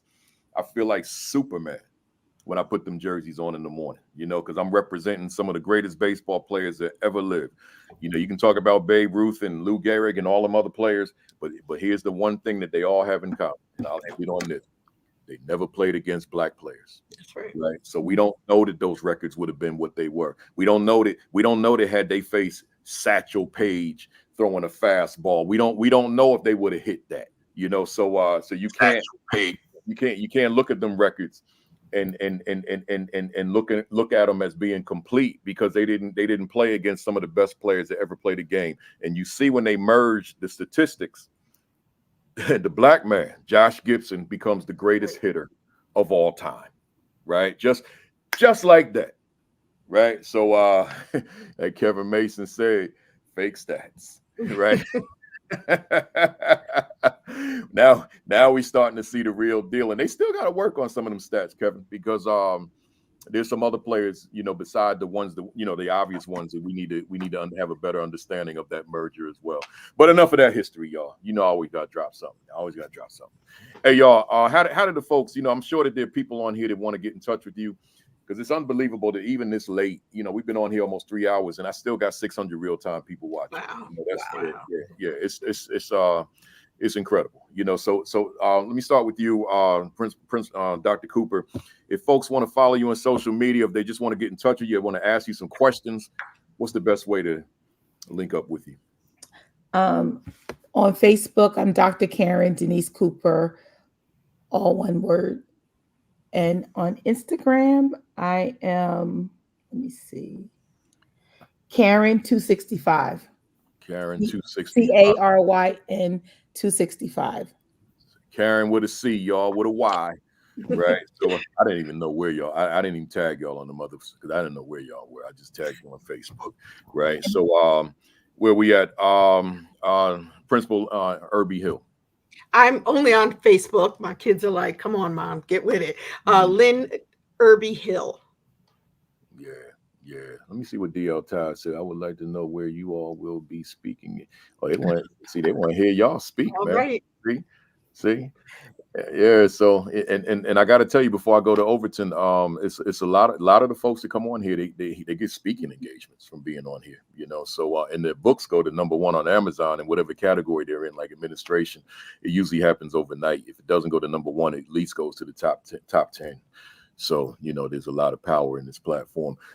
Tiffany Overton, how did the folks, in your case, how did they book you to come out and speak and all that other kind of stuff? Yeah, so my professional pages for speaking engagements, it's under Tiffany Stallings. So Tiffany N Stallings, and that's where you will find all of my information. If you're interested in Facebook, Instagram, all right. LinkedIn, everything's under Tiffany Stallings. My book, Mommy Works Too Much, is now available on Amazon, and I'm sure any mother that worked in administration or any professional arena can relate to Mommy Works Too Much. I also have another, all of my books can be found there. And then my website is thedigitalentrepreneuracademy.com. And that's where I assist aspiring authors that want to tell their story. And they're just not sure how to, go from idea to publish. So the Digital Entrepreneur Academy or Tiffany Stallings. Good stuff. Any parting words anybody want to say to the fam before we sign off? Keep doing what you're doing. And just understand your why and why you do this work. And if it's not to increase outcomes for students and have to allow them to have a great life after schooling, then try to choose a different line of work. That's right. Good stuff. All right. I just want to say, thank you, Mr. Kafele, for this opportunity. It was an absolute privilege to be on the panel with these extremely accomplished educators. I'm so inspired by all of your work, and I hope to, stay connected with you all. Absolutely. Thank you. Good stuff. I appreciate y'all. Look here, let me close us out. You all stay on, even when I go off, stay there so we could talk off camera for a minute. Hey, folks, I appreciate you being here for the 228th consecutive week. I'm appreciative for those of you who are new to the platform. Don't let it be your last. You came on maybe to see one of my 4 guests today, but now stay with us because we bring dynamite people on every week, or some weeks I just go solo. So here we go. Next week, I'm doing an assistant principal spotlight, but it's not just for APs. I want the principals to hear what these 3 APs have to say. So I got longtime fam member. Matter of fact, this one's been fam since the beginning, back in May of 2020, Yolanda McKinney. So she'll be on with me. Vicky Baxter, who's fam, also part of Black Educators Rock with me. And Elliot Johnson, right in New Brunswick, who I hired as a teacher years ago. I guess it's about 13 years ago at North Tech. And he's an AP now. So we'll have these 3 APs, and we're talking AP leadership, and I'll be live from Aruba, but nothing stops me. Next week, Saturday, 10 o'clock, Sean Hurt, Facebook Live, followed by Create and Educate with Dr. Sheikah Houston, Dr. Tammy Taylor, 10:30. followed by me at 10:55, and then PDP podcast with Josh Tovar and Madi Moreno. That'll be at 7 o'clock Eastern time on Sunday, every Sunday. Make sure if you don't have a copy yet of the Assistant Principal 50, these are my leadership books that you get a copy. The Assistant Principal 50, the Principal 50. You might be saying, what do those 50s mean? The Aspiring Principal 50, it means there are 50 self-reflective questions in each book for you to give a lot of deep thought to, and then my commentary that accompanies the questions. And then, is my school a better school because I lead it, which is my quintessential question, self-reflective question for a leader. But you know, my new joint will be here in December, but it'll be available for pre-order in October. What is my value instructionally to the teachers I supervise? I am so excited about that book. I can't wait to post the cover, because I just approved it yesterday, and as soon as they give me the green light, I'm probably gonna wait till October though, and then we'll show you the cover, and then we go from there. Where we at? Subscribe to the AP and New Principals Academy YouTube channel. We got 22,500 subscribers right now. 22,500. That's a whole lot of people, y'all. It is. That's a whole basketball arena. That's the whole Madison Square Garden, man. So that's, I feel blessed by that, but I still want new people to come on board. So make sure you subscribe to the channel. Like and follow the AP and New Principals Academy Facebook page. I'm gonna start writing that commentary starting tomorrow, because I haven't been doing it for a long time. But I said the first Sunday in September I would, but I don't know what time I'm gonna get it done, because I got to fly in the morning. So make sure that you like and follow that page. We got 10,000 followers on that page. Let's take it up to 20. And then visit principalkafele.com for all my additional resources, all that free stuff I got on there, man. Just check it out. And then lastly, your diet. Make sure you're eating right, y'all. Your exercise, get it in. And then your virus precautions. You got a lot of stuff out here, man. A lot of stuff, man. A lot of sick people on these airplanes. Mm-hmm. And it's back to rocking the mask now. I thought I was done with that, but they back. We back. So other than that, y'all, I see you for week 229 next week. I appreciate you being here. Have a great week. Have an extraordinary week. Have your best week yet. Peace. Thumbs up. Cock that fist all the way back. Count to 3. 1, 2, 3. Bam! That's where the bam comes from. We see you next Saturday.